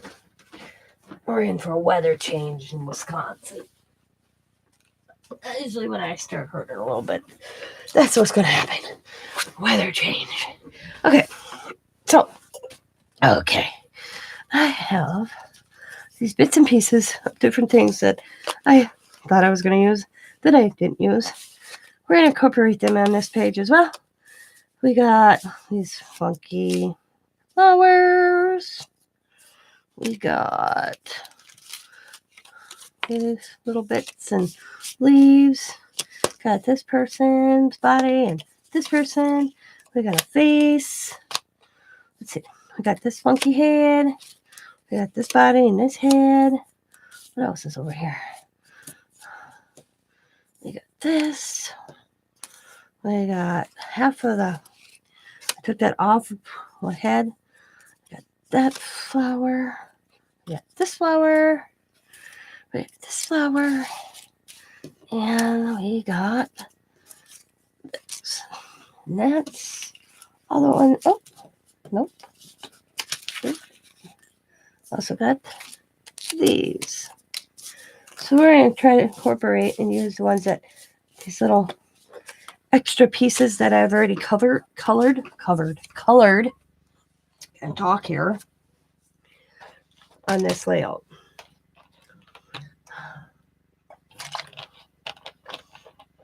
That's the one thing about doing kind of mixed media delusion. It doesn't have to make sense.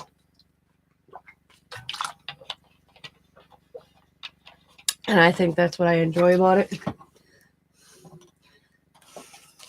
Is I can just come up with just something on a page layout, and I think it's cool. Somebody else may not, but I think it's cool. So, first thing I'm going to do is I have these strips, and I don't remember why.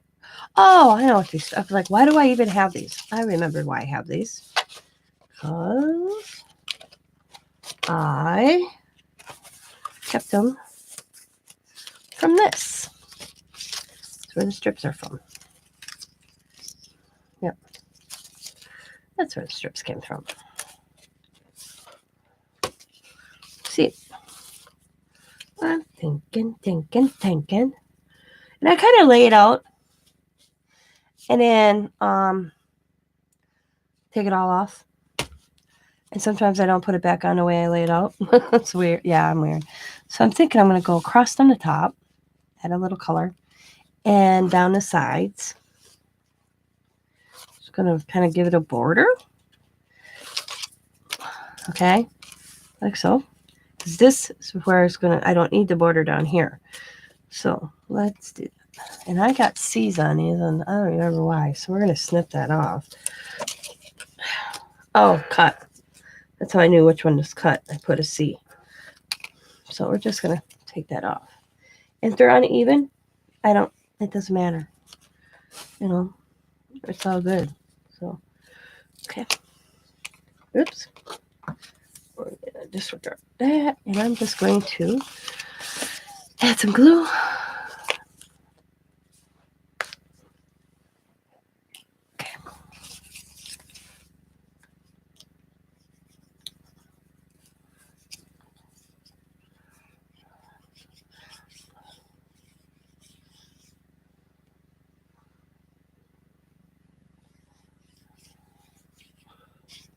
And put it on the top. And I might have to snip a little off, and I'm going to.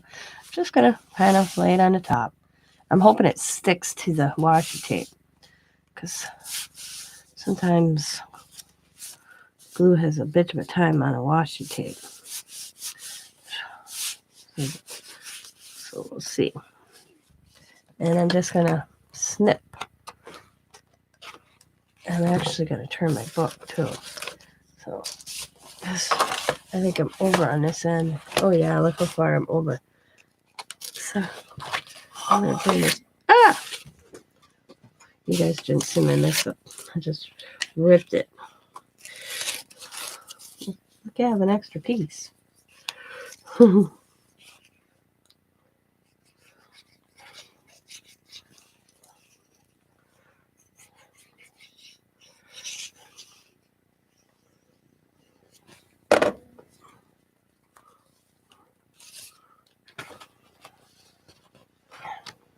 There we go. That's better. You can't even really tell. This is okay. Sit down. Now I'm going to snip around the edge so I don't cut the little page. Oh, there we go. There we go. Don't want to lose that. We'll put that right there. Okay. Press it down. Looks good. Now we're going to bring this one right on the edge. Right there. Looks good. And hopefully it stays. It's so far it stands. So put extra glue on this one.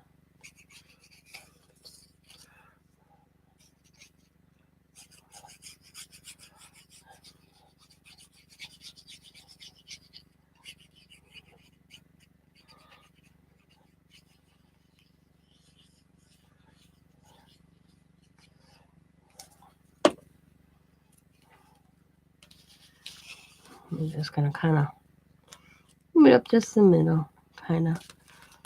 Let it press down a little bit. And hopefully it stays. Hi everyone, I'm just popping in to see what you're doing. So late at night. Pretty pages. Thank you. Thank you, Note Spinner. Yeah, I fell asleep too early. I have backache, so I took. Problem is I took one. I am such a lightweight on the medication. Ibuprofen makes me drowsy. Okay, it's weird. I know. You're off to bed now. So I took some ibuprofen, took my tablet to bed with me, watched some videos, and fell asleep by 10:30. I knew I'd be up by 12:30, 1 o'clock. And here I am. Screwed up my schedule again. So I come on and say hi to y'all, and people pop in, they pop off, they pop to bed, kind of thing, you know. It's 3:45 here in the morning where I live. So some people are going to be getting up, and some people are going to bed. So I'm okay with that.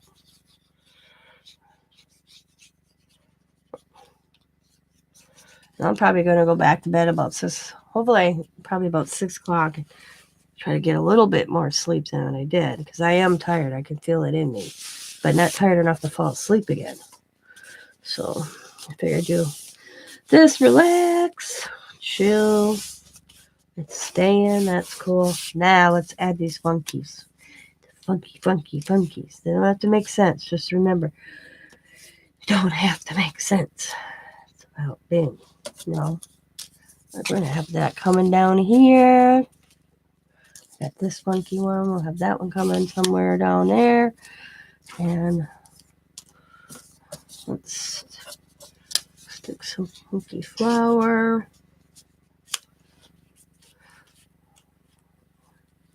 And of course we got the birds I did. And I may, like I said, I may not use all the birds.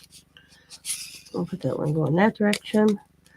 And let's see. Let's get a person in here, man. Let's see. Oh, she's going to blend. So let's get a light person in here. We'll put her like maybe over above this. Put the noggin on her.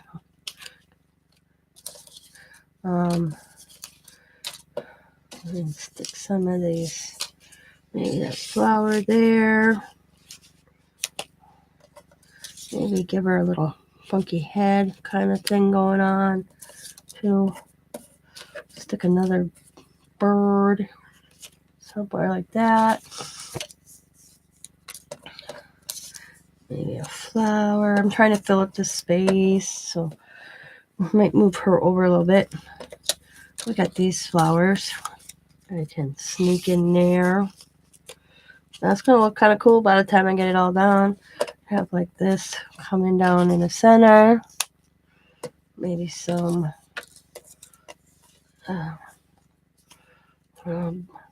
we go. And that's all it's to it. Just build. So take it all off and start gluing it on. Does that have to make sense? No. Drink coffee too late in the day. Again, I'm here. All right, note spinner. I'm going to make sure I'm subbed you. So hang on. I'm going to go check that out. Have a good rest. Good night. I like good.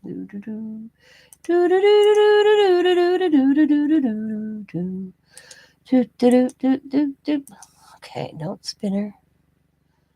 And I can't. Okay. Yep, I am. You have a fireplace 2 years ago. 27 seconds. Let's check it out. I'll mute it so I don't get in trouble.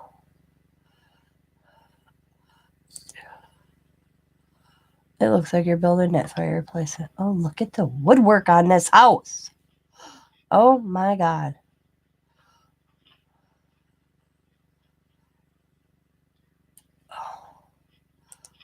I love that wood. Look. Fireplace is awesome, too. Oh, look at the horseshoes.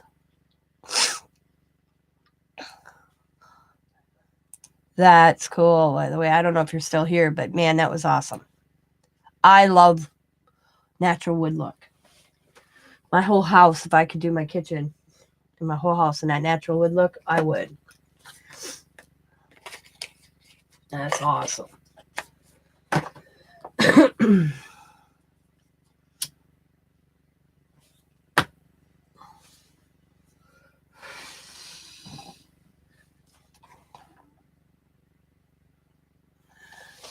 That's beautiful.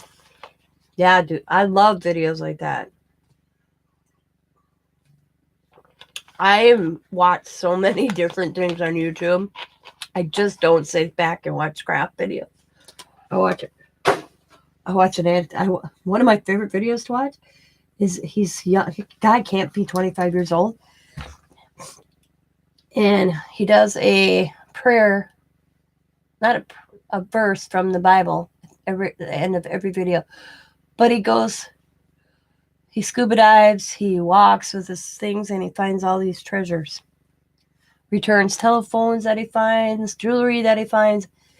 Southerner, because you can hear it when he talks. Guy can't be 25, 30 years old. If he's older than that, he's got a good gene because he looks so young. I love watching him. And now I can't think of his channel off the head. My craft room will just be a organized workspace, but our house will be my husband's masterpiece. Awesome. Well, what I seen in that little short clip, man, it's beautiful. The wood, beautiful. And the fireplace. Yep. It'd be a beautiful home. See, I'd live in a log cabin if I could.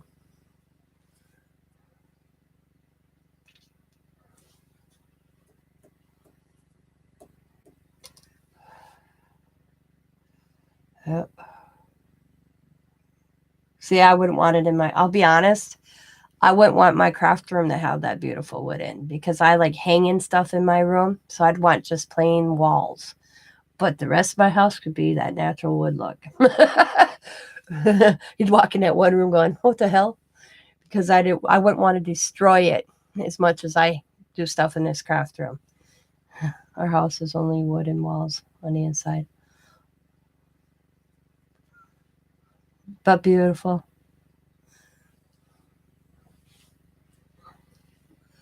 Beautiful, beautiful. I saved barnwood that was my great-grandparents, not a cabin. I think I got 12 still I took. of the old barn. That was our barn, and it's the barn wood. And before my cousin, a lot of them were not good, so I picked 12 of the best because I want to eventually, when I get into our own home, I want to try to do like halfway up the wall in the kitchen. There's one wall that I can do that, and I should have enough to do like one half wall of my great grandparents' barnwood. And my husband has a buddy that knows how to do that, so can treat them because right now I can get a sliver if I touch them. He's like, yeah, Tina, I can get them so that doesn't happen. And that's going to go halfway underneath up to the window we have it's a window, and then we're going to go right at the same level of the window with the barnwood in the kitchen if we ever get to move into my in-laws' house after my father-in-law passes away. Knock on wood, it ain't anytime soon. But I already have that wall plan one because every wall, one side has the cupboards, and then it's the stove and a cupboard. So I only have one wall that's actually painted. So I grabbed that wood years ago to do that. I saw my father-in-law about it the other day. Because I don't know, we got on the subject. Oh, I know how we got on the subject. Because the linoleum in the kitchen at my father-in-law's, when I washed it, I'm taking up the linoleum. That's how old it is. And this summer, we're going to replace it. And he asked me what I would like to replace it with because someday it's going to be my home. And I told him I wanted wood. So we're going to go shopping. We're going to match the cupboards. Or a shade lighter, I told Dad, on the floor than the cupboards. Because you don't want dark. Their cupboards are kind of dark. And I don't want the same tone on the floor as the cupboards.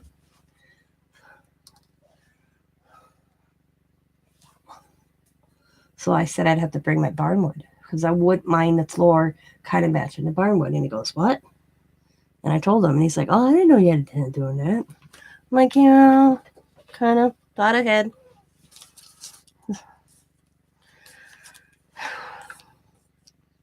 Which he thought was cool.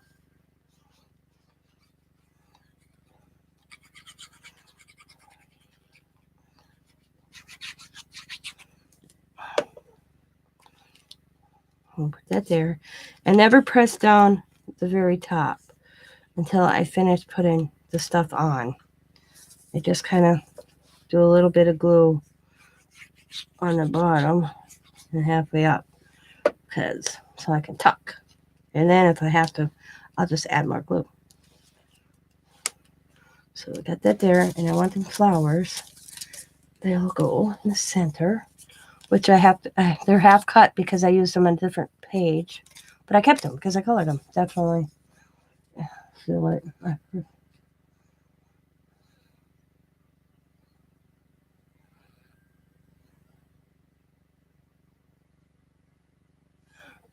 Cool. Yeah. Oh, this glue is I got all those tacky glue from the Dollar Tree, and I mix a little water with this, and I put it in this. That's all I do. I do have, and if I do buy glue, I buy the Barely glue. But right now, for $1,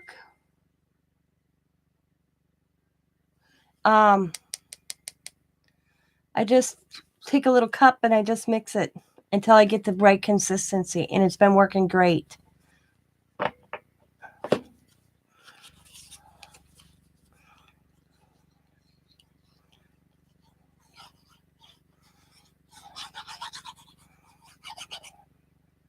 So it's pretty cool. Yeah, so it's a tacky glue. Just tacky glue, watered down. But not watered water, not real runny. I mean, it's pretty thick yet. It's not runny, but it's all, and it's a good mixture. Okay, somebody just messaged me.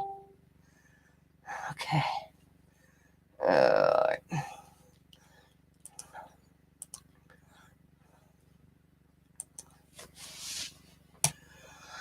Alrighty, ready.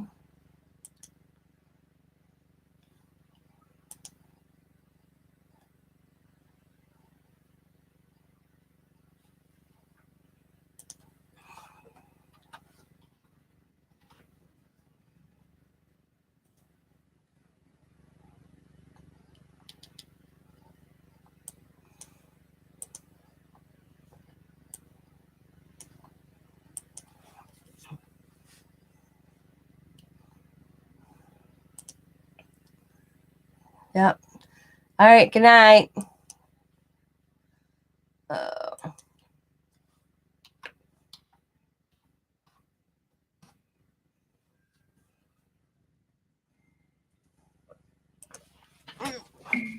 Okay. All right. We're going to put her kind of tuck like this, so you don't see that edge. You see the edge of the flower, but you don't realize that it's cut off. So.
Okay, so I press it down, and I'm just going to grab the glue here and re-glue that little spot. Press it down on her feet. Press her down, press her down, press it down, press it down. Do a noggin. She gets a head so she don't look like she's headless. Headless. Okay. Line her up as best as possible. Press it down, press it down.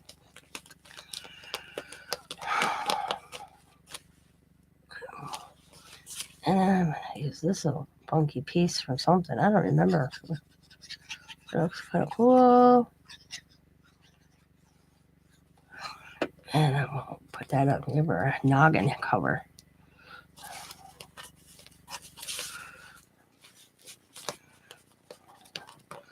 All right. Now we're going to grab a bird. The bird, the world. Bird's going to go kind of like that.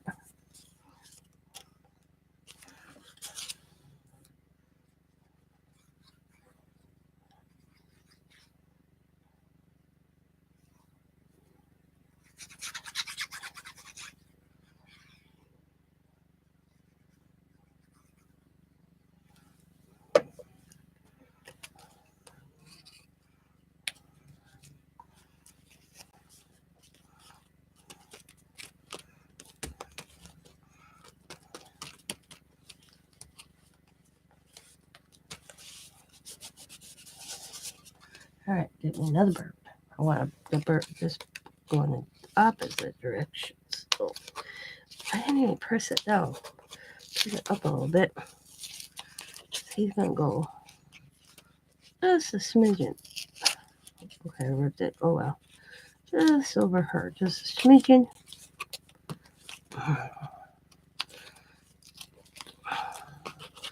Like so.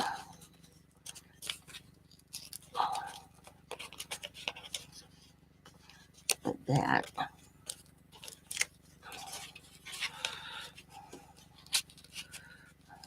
Oh no, that looks cool.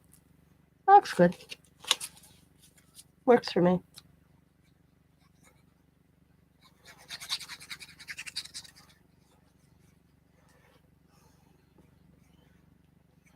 Works for me.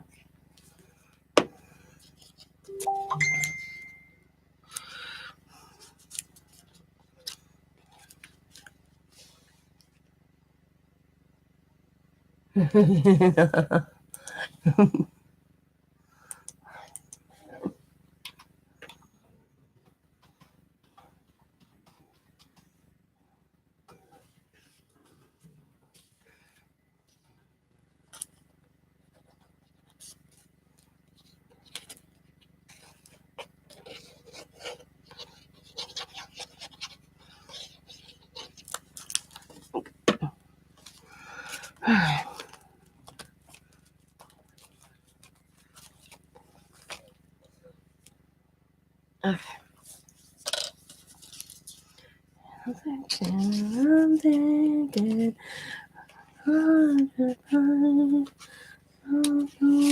it's going. When I'll be back again, I'm leaving on a jet plane. When I'll be back. I don't know why I got that in my head all of a sudden. Okay, I'm going to bring these up. I don't want these totally glued down yet. Because I am going to put this here.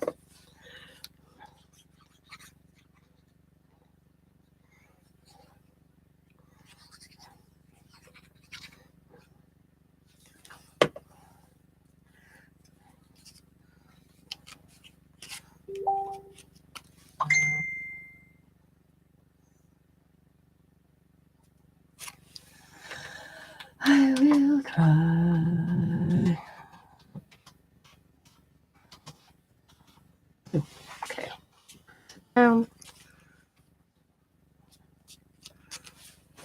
Grab me a soda. I'll be right back. Anybody that comes in, I should make a sign. I'll be right back.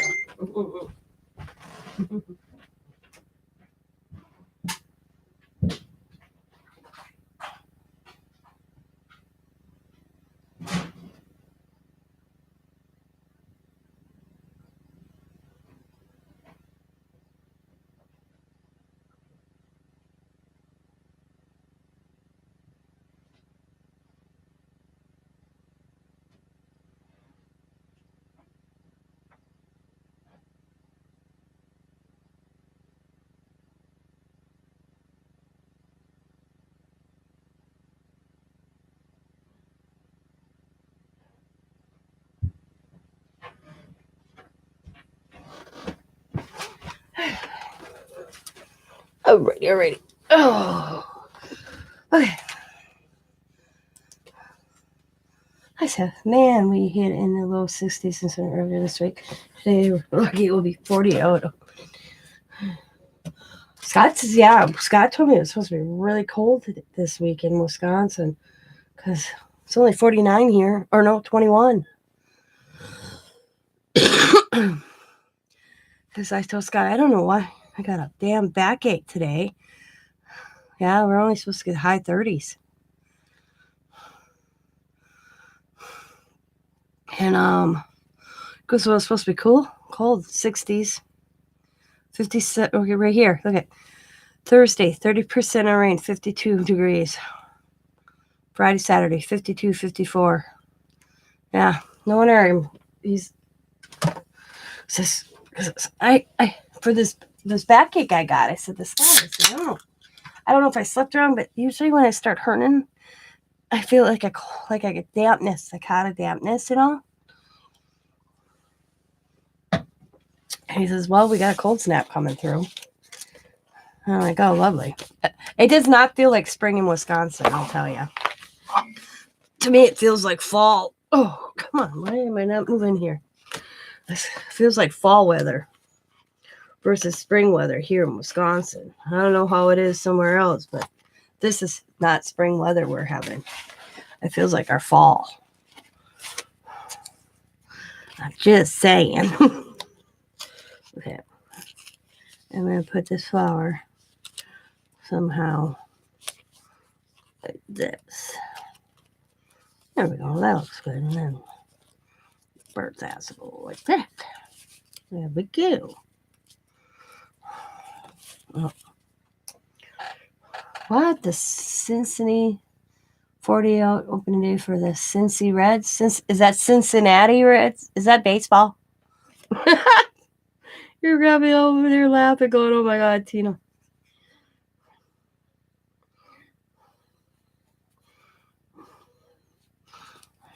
I don't know sports. I know when the Packer plays. The only reason half the time I know when a Packer plays, and that's only usually if it's a home game, is because you can't find a parking spot on my road. Or that I can tell you.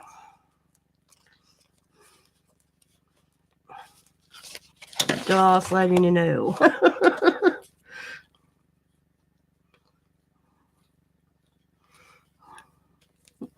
Yes. Hey, I got it right.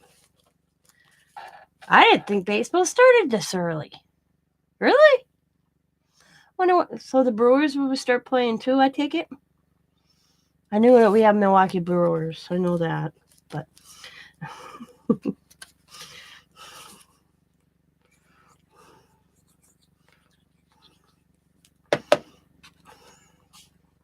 I've been to one Milwaukee Brewer game in my entire life, and I left. The sun was beating down on me so much, I couldn't take it. That I was like, oh, I'm out of here. And I left. My free tickets weren't worth sitting in a baking sun to watch damn people chase a ball. I'm sorry. I'm like, I'm out. I couldn't take the heat. It was so hot that day. Oh man, it was just blistering. That I left. Oh yeah, we'll do that. That looks all right there. Yeah, Cincinnati. That's what I said when I reread it. I'm like, you mean Cincinnati Red Sox? Yeah, Red Sox, right? Yeah. Isn't Cincinnati the team? Okay, let me get this straight. Okay, let me see. I don't remember the other team, but is Cincinnati one of the teams where they should have won and the other team got it and then they sat for years without a win? Or am I thinking some other thing? Another team.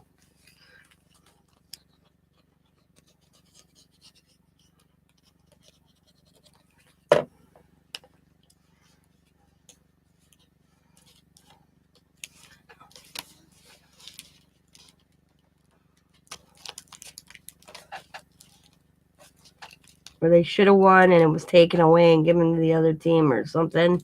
I'm talking years. No, not Red Sox. Reds, just Reds. Okay.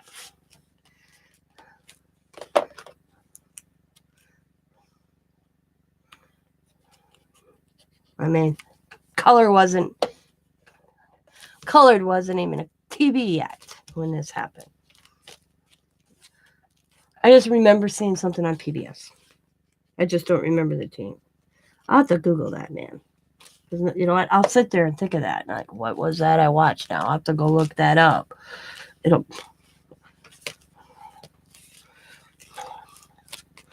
I'll be like, what was it? Am I the only person that gets like that? Where can I stick this ugly damn flower here? Let's see if I can stick another bird somewhere. Nah, let's get some good. Oh, man. Yeah, let's get. Oh, I guess I could put them right there. They look kind of cool. What's the other one? Maybe this one. Yeah, there we go. We'll do that guy. Put it right there.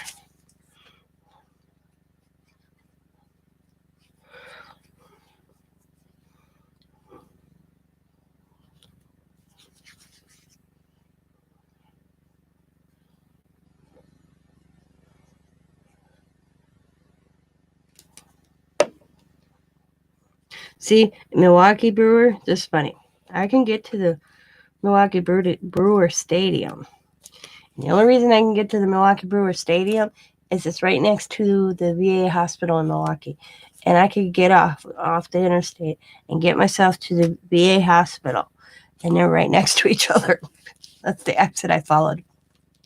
Because it's like VA hospital here and the stadium was over there. So I'd follow the stadium exit. And I could get to the VA hospital. Boom, like that. In Milwaukee, Wisconsin. Now I haven't been to the VA hospital in Milwaukee. They could move for all I know. I mean, my son is going to be 25 years old, and the last time I was there, I was pregnant with him. So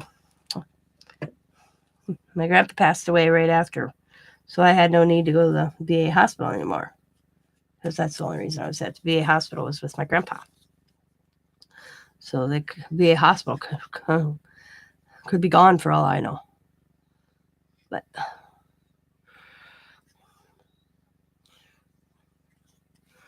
I felt many a baseball, so because I'd take walks because the VA hospital has the old, and part of it's the old cemetery and the old hospital for the VAs. You're talking in the 1900s. It's beautiful though, park. And I'd walk there when my grandfather would take naps. Go look at all the old headstones. I got the cops security called on me a few times until they finally, I'm like, my grandfather's at the VA hospital. He's taking a nap. And they're like, well, what are you doing here? I'm like, walking the cemetery. Cemeteries are beautiful. And you're talking, I'm between 13 and 15 years old. So I guess they don't see that too often. So they spotted me so much that they're like, you're walking a cemetery looking at headstones. Well, yeah, you want a job? And I'm like, and he would volunteer, the guy goes, and I'm like, what? He goes, we could use somebody walking the cemetery just to wash headstones. I'm like, I'll do it. I saw how they restore them too. I should have went into that for a living. Restoring headstones is beautiful work, but you have to have patience. I tell my grandpa, because I'd go to Milwaukee on the weekends to see my grandfather and spend a night right in his hotel, and then on Sunday or Monday, usually I went back on Mondays, I'd hit the Greyhound back. Oh, man. Well, he'd take long naps because he was sick. I'd get bored. I mean, there's only so much you can do. So I'd walk the cemetery, check out the old headstones. They're beautiful. And read the dates on them. And see how a lot of them were war vets that died. World War II, World War One. So it was pretty cool.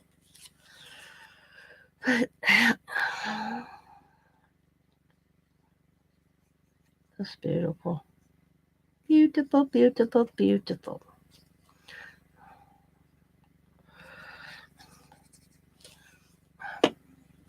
Okay. There we go. Like that. And then we got these little pieces here. I'm going to put that one in the center. I'm going to put this one. We'll put this one here. And then I'm going to put that one there. And that looks pretty good.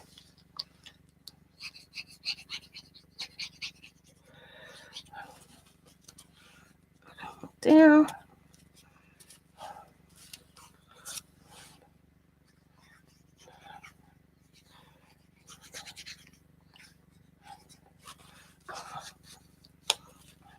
A little bit there. And then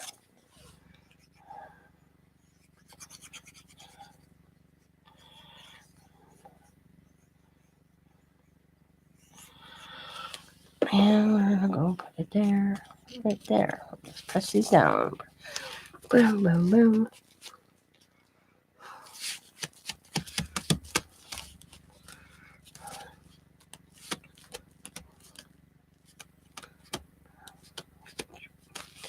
And then I got this that says the early bird chirp, chirp, chirp. And I'm gonna put that in the center. But I'm gonna paint. I was gonna say paint them. I'm gonna color them. Oh, actually, I'm gonna use this other one. I'm gonna take these off. I got a better thing. I don't know if I stamped that out or not. Well, it looks like I did. I just have to find the right piece of paper I stamped it out on. Hang on. There it is. There we go. When in doubt, put a bird on it. There we go. That's the one I'm going to use.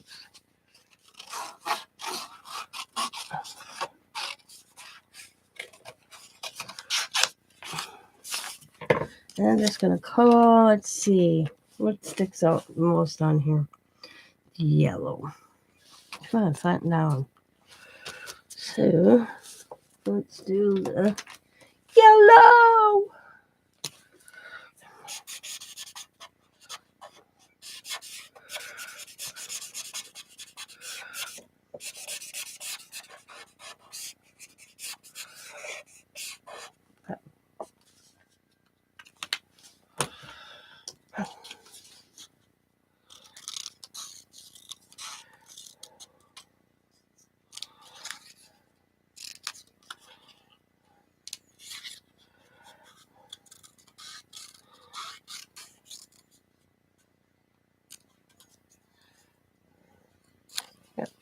When in doubt.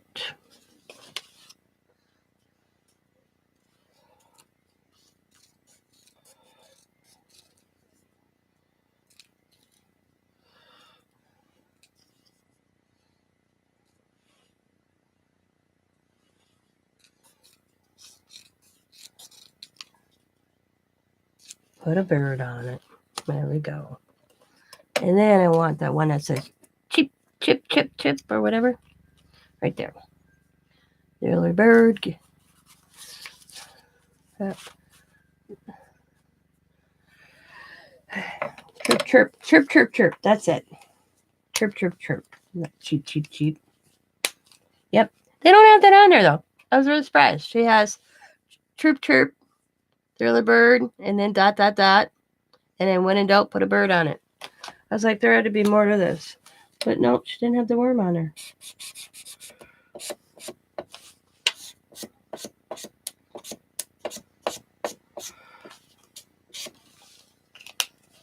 So we're going to put that right there. So it reads, when in doubt, put a bird on it. Chirp, chirp, chirp.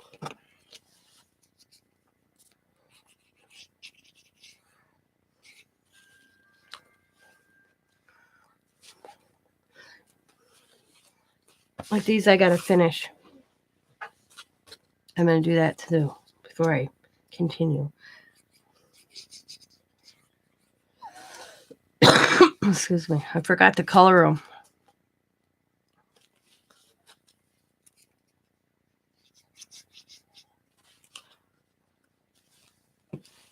There we go. There we go. Now I'll let these settle a little bit, and then I'll go around them. Now I got the little nugget body, the bird, a flower left. I could have put that somewhere. I should try to put that somewhere just to use it up. It's driving me crazy. Let's see where I can put it. I'll put it right there.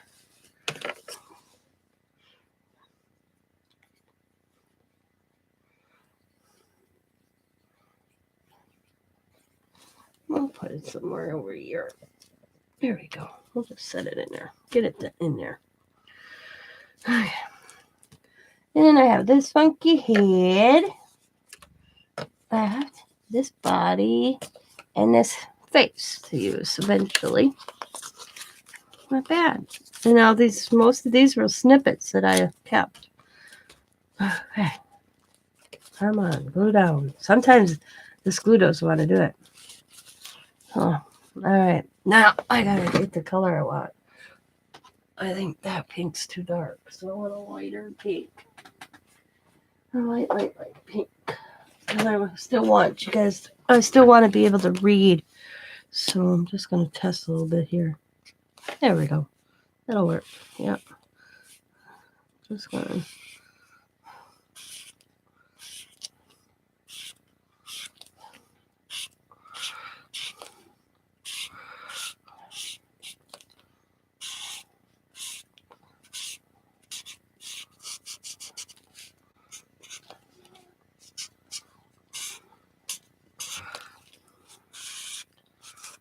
I call this my sarcastic page.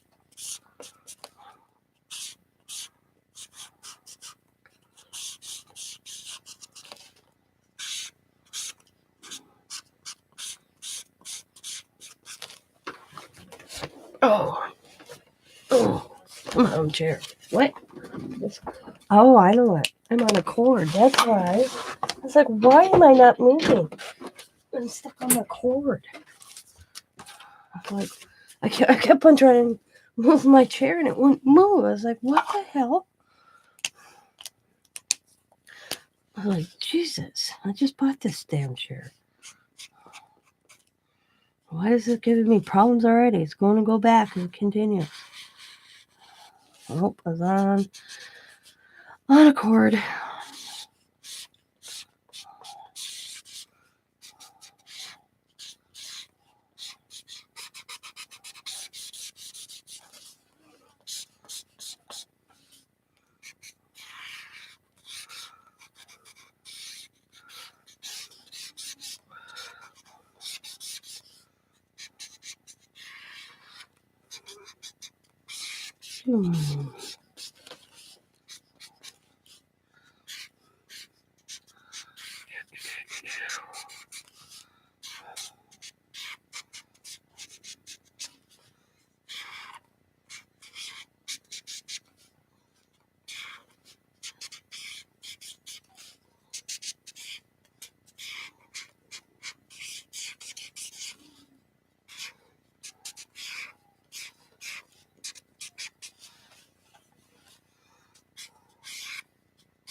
pretending to be pleasant, pretending I'm a pleasant person is exhausting.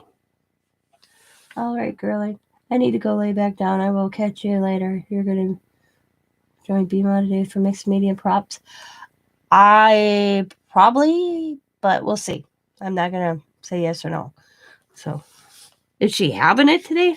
I didn't talk to Bima much today. I missed her live because I was out and about. I did watch it. That's what I went to bed to, is watching Bima. I'm probably the only one in the world that can fall asleep watching Bima. I did not fall asleep, though. It was till after she ended, then I fell asleep. Just saying she didn't put me to sleep. But that's what I was watching when I was laying in bed. I just finished and I could feel my eyes getting droopy.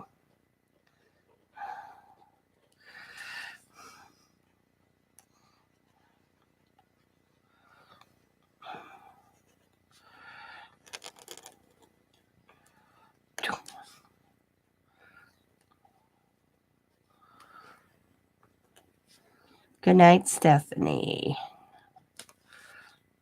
Sleep well. And I will probably see you again down the road. Not on here, somewhere else. I'm always around.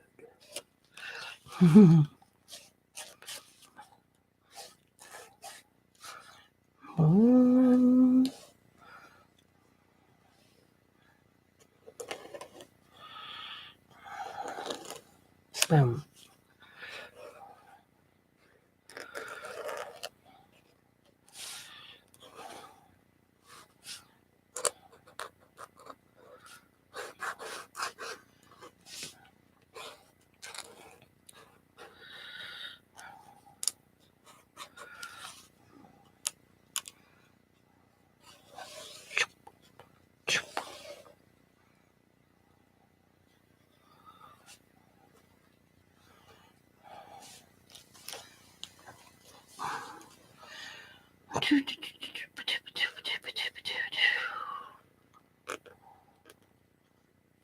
Boom, boom, boom, boom.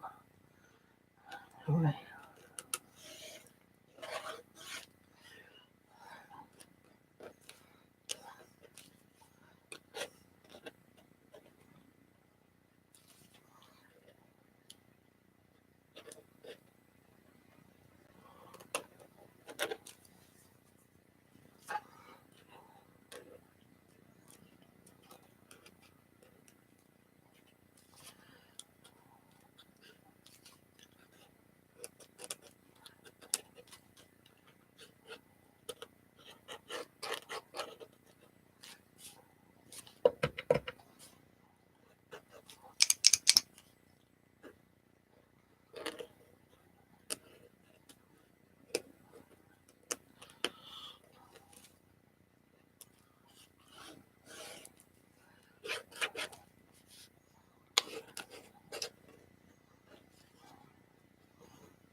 And when I started this page, I had no idea what I was going to do except with birds.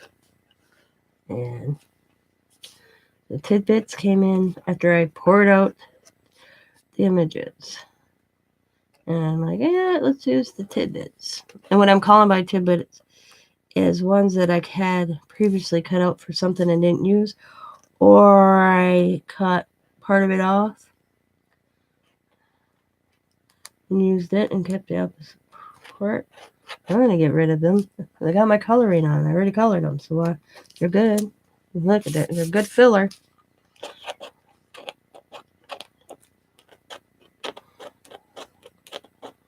That's half of this right here is half of this. That's the rest of this. Oh. Oh.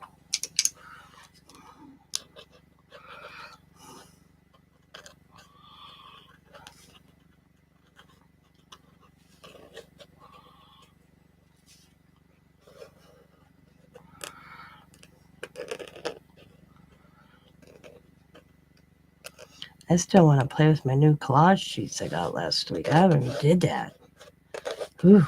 Can't believe I've been sitting on new Diane Delusion collage sheets and I haven't even did anything with them yet. Except looked at them. But I will. You guarantee I will.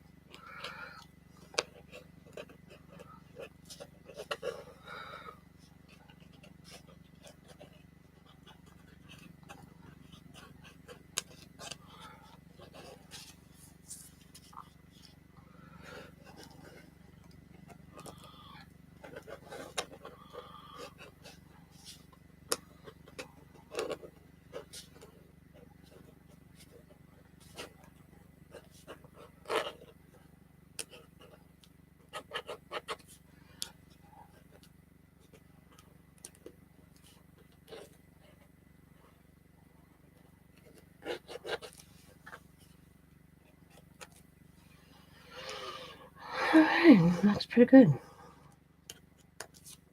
Okay. Oh, I forgot that flower. Not yet. Got this one over here.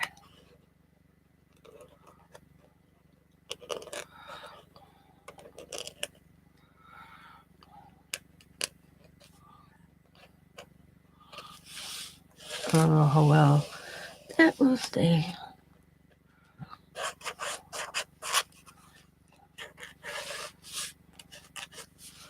And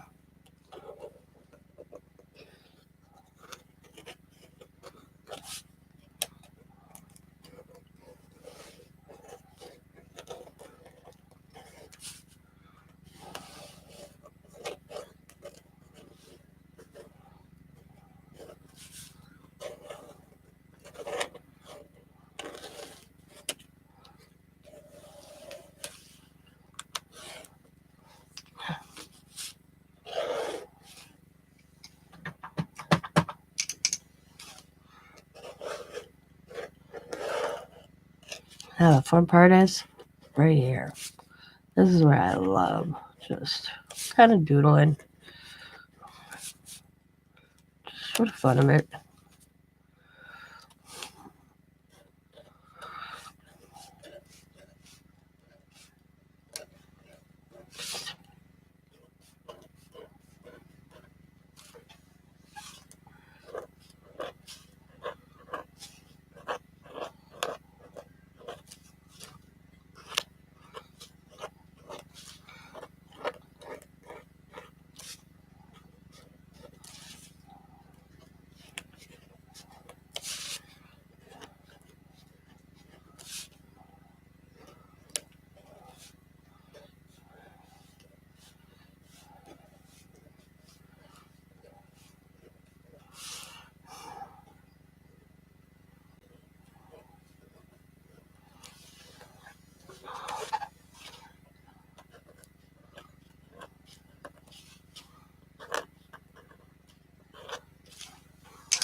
Hello, Sabrina. What are you doing up so early? Man, I get it's 5:30 by you, but damn, that's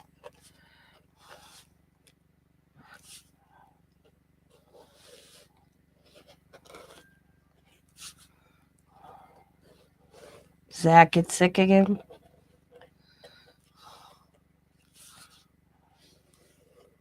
I hope not.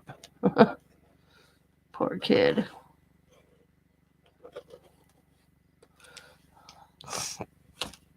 All right. What do I want to do? Oh. I was like, what was I doing?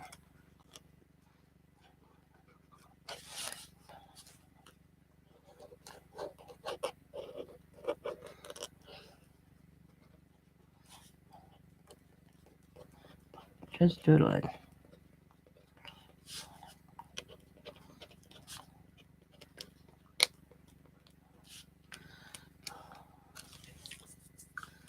Nope. Got to shut the alarm off. Oh, man. That bites.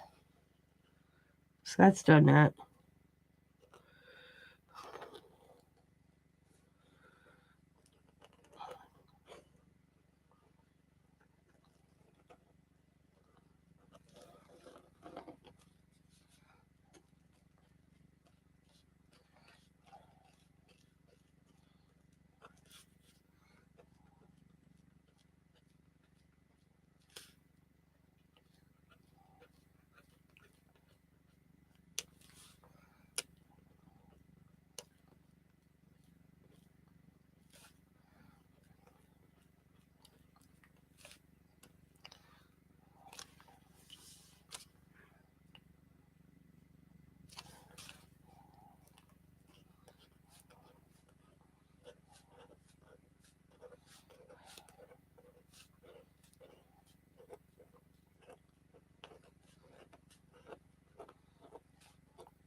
I'm always grabbing for my phone to see what's going on.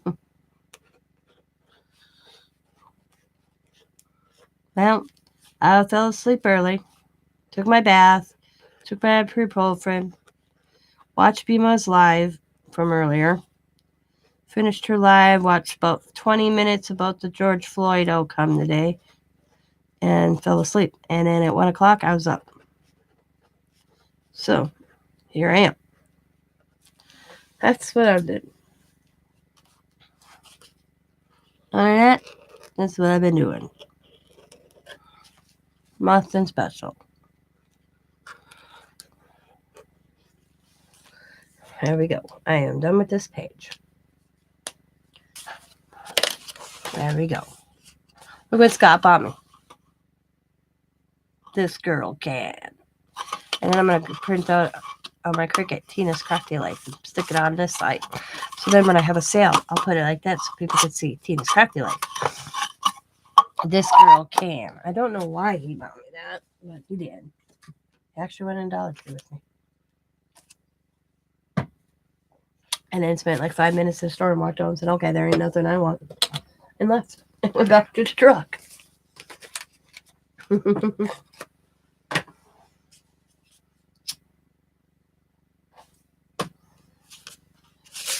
So,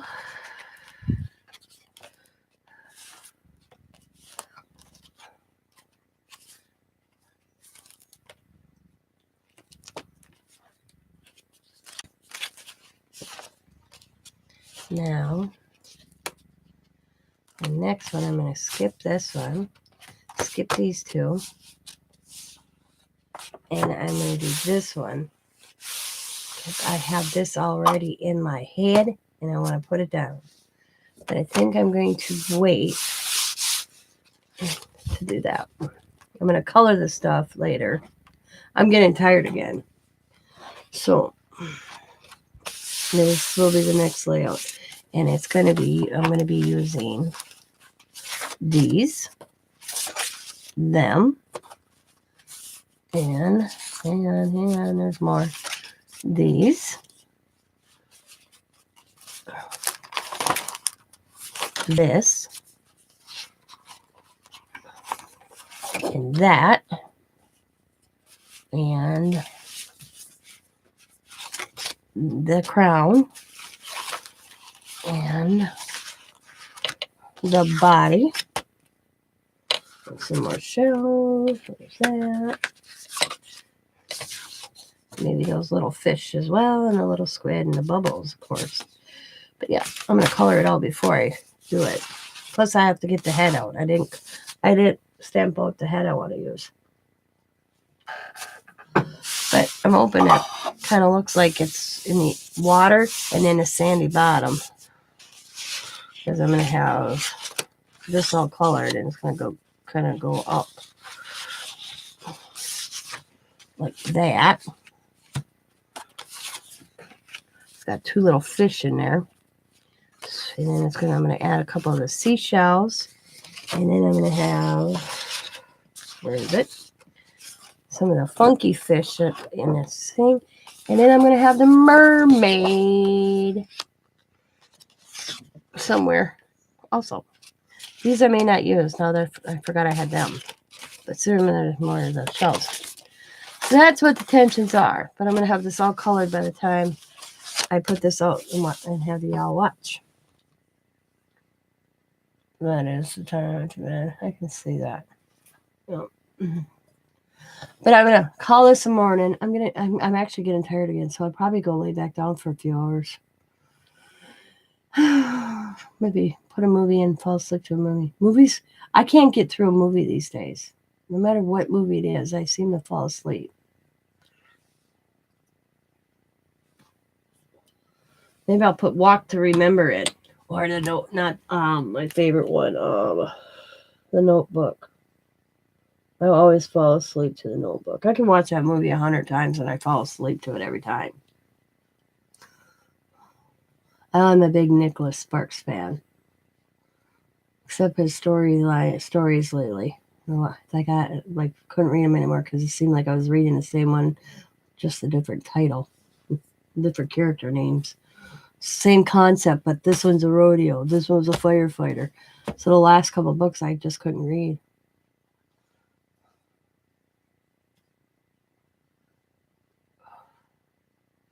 But that is my intention. This is going to be her head. I'll show you her head. This is her body. Okay. This is the mermaid. This is the body. And then you pick a head, whatever head you choose. And I'm picking, you could put a box head on it if you want, but I am going to use, how's it? Where are you? Come on. I could make her look like an Egyptian. That'd be kind of cool. But no. Maybe next time. Oh, where is it? Come on. Jesus. Did I bring it out already? I have a whole stack of my stamps over there. I probably did. Yep, I must have. It must be over in this pile.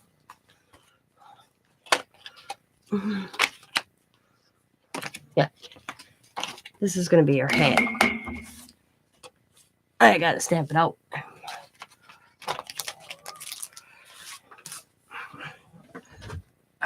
So that's, Anna, this backache of mine, I tell you.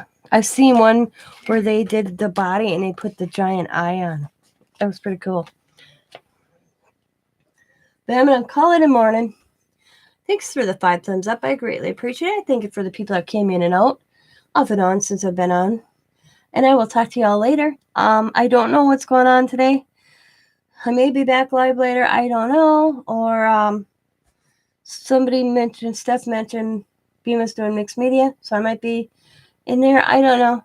I would have to be I messaged her a little bit, but we didn't chit-chat a lot today. So I don't know. Or yesterday, I should say. So I hope you all have a fine Thursday. And guess what? I'm pregnant. Just thought I let it out there.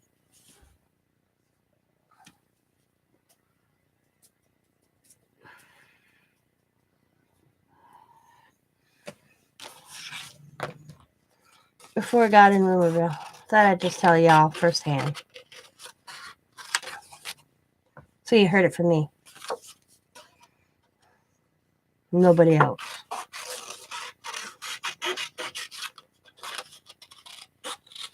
Yeah, we'll talk to y'all later. As always, be happy, be kind, be safe, be funny, be crafty. What did you say? I said I'm pregnant.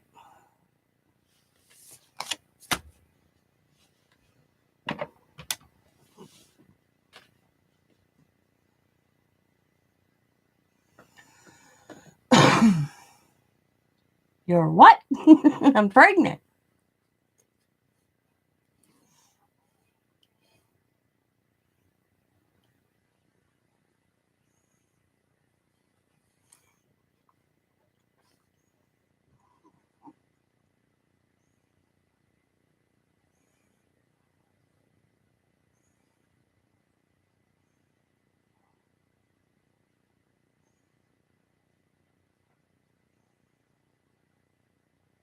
Congratulations.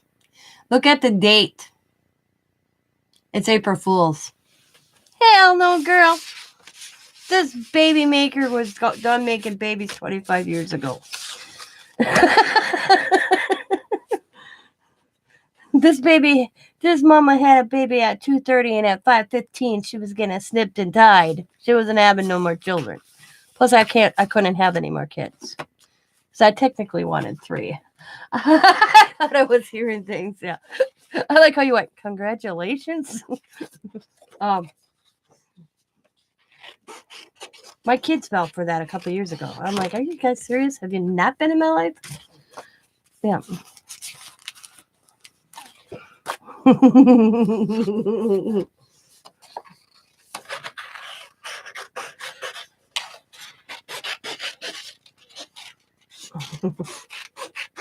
Hell no.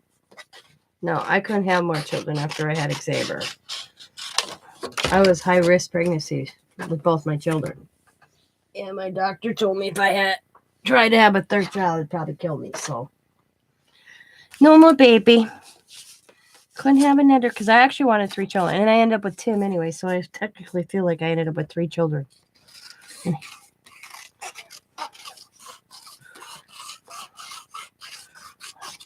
Anyway, so that's the body. I'll have to stamp out the head. It's too early in the morning. Yeah, I know. All right. I'm going to let you go. Go back to bed, Sabrina, because that's where I'm headed. I'm going to try to get me in good maybe 2 more hours in. And I will talk to you all later. Talk to you later, Sabrina. Go back to bed. As always, be happy, be kind, be safe, be funny, be crafty. Bye for now, everybody. Bye.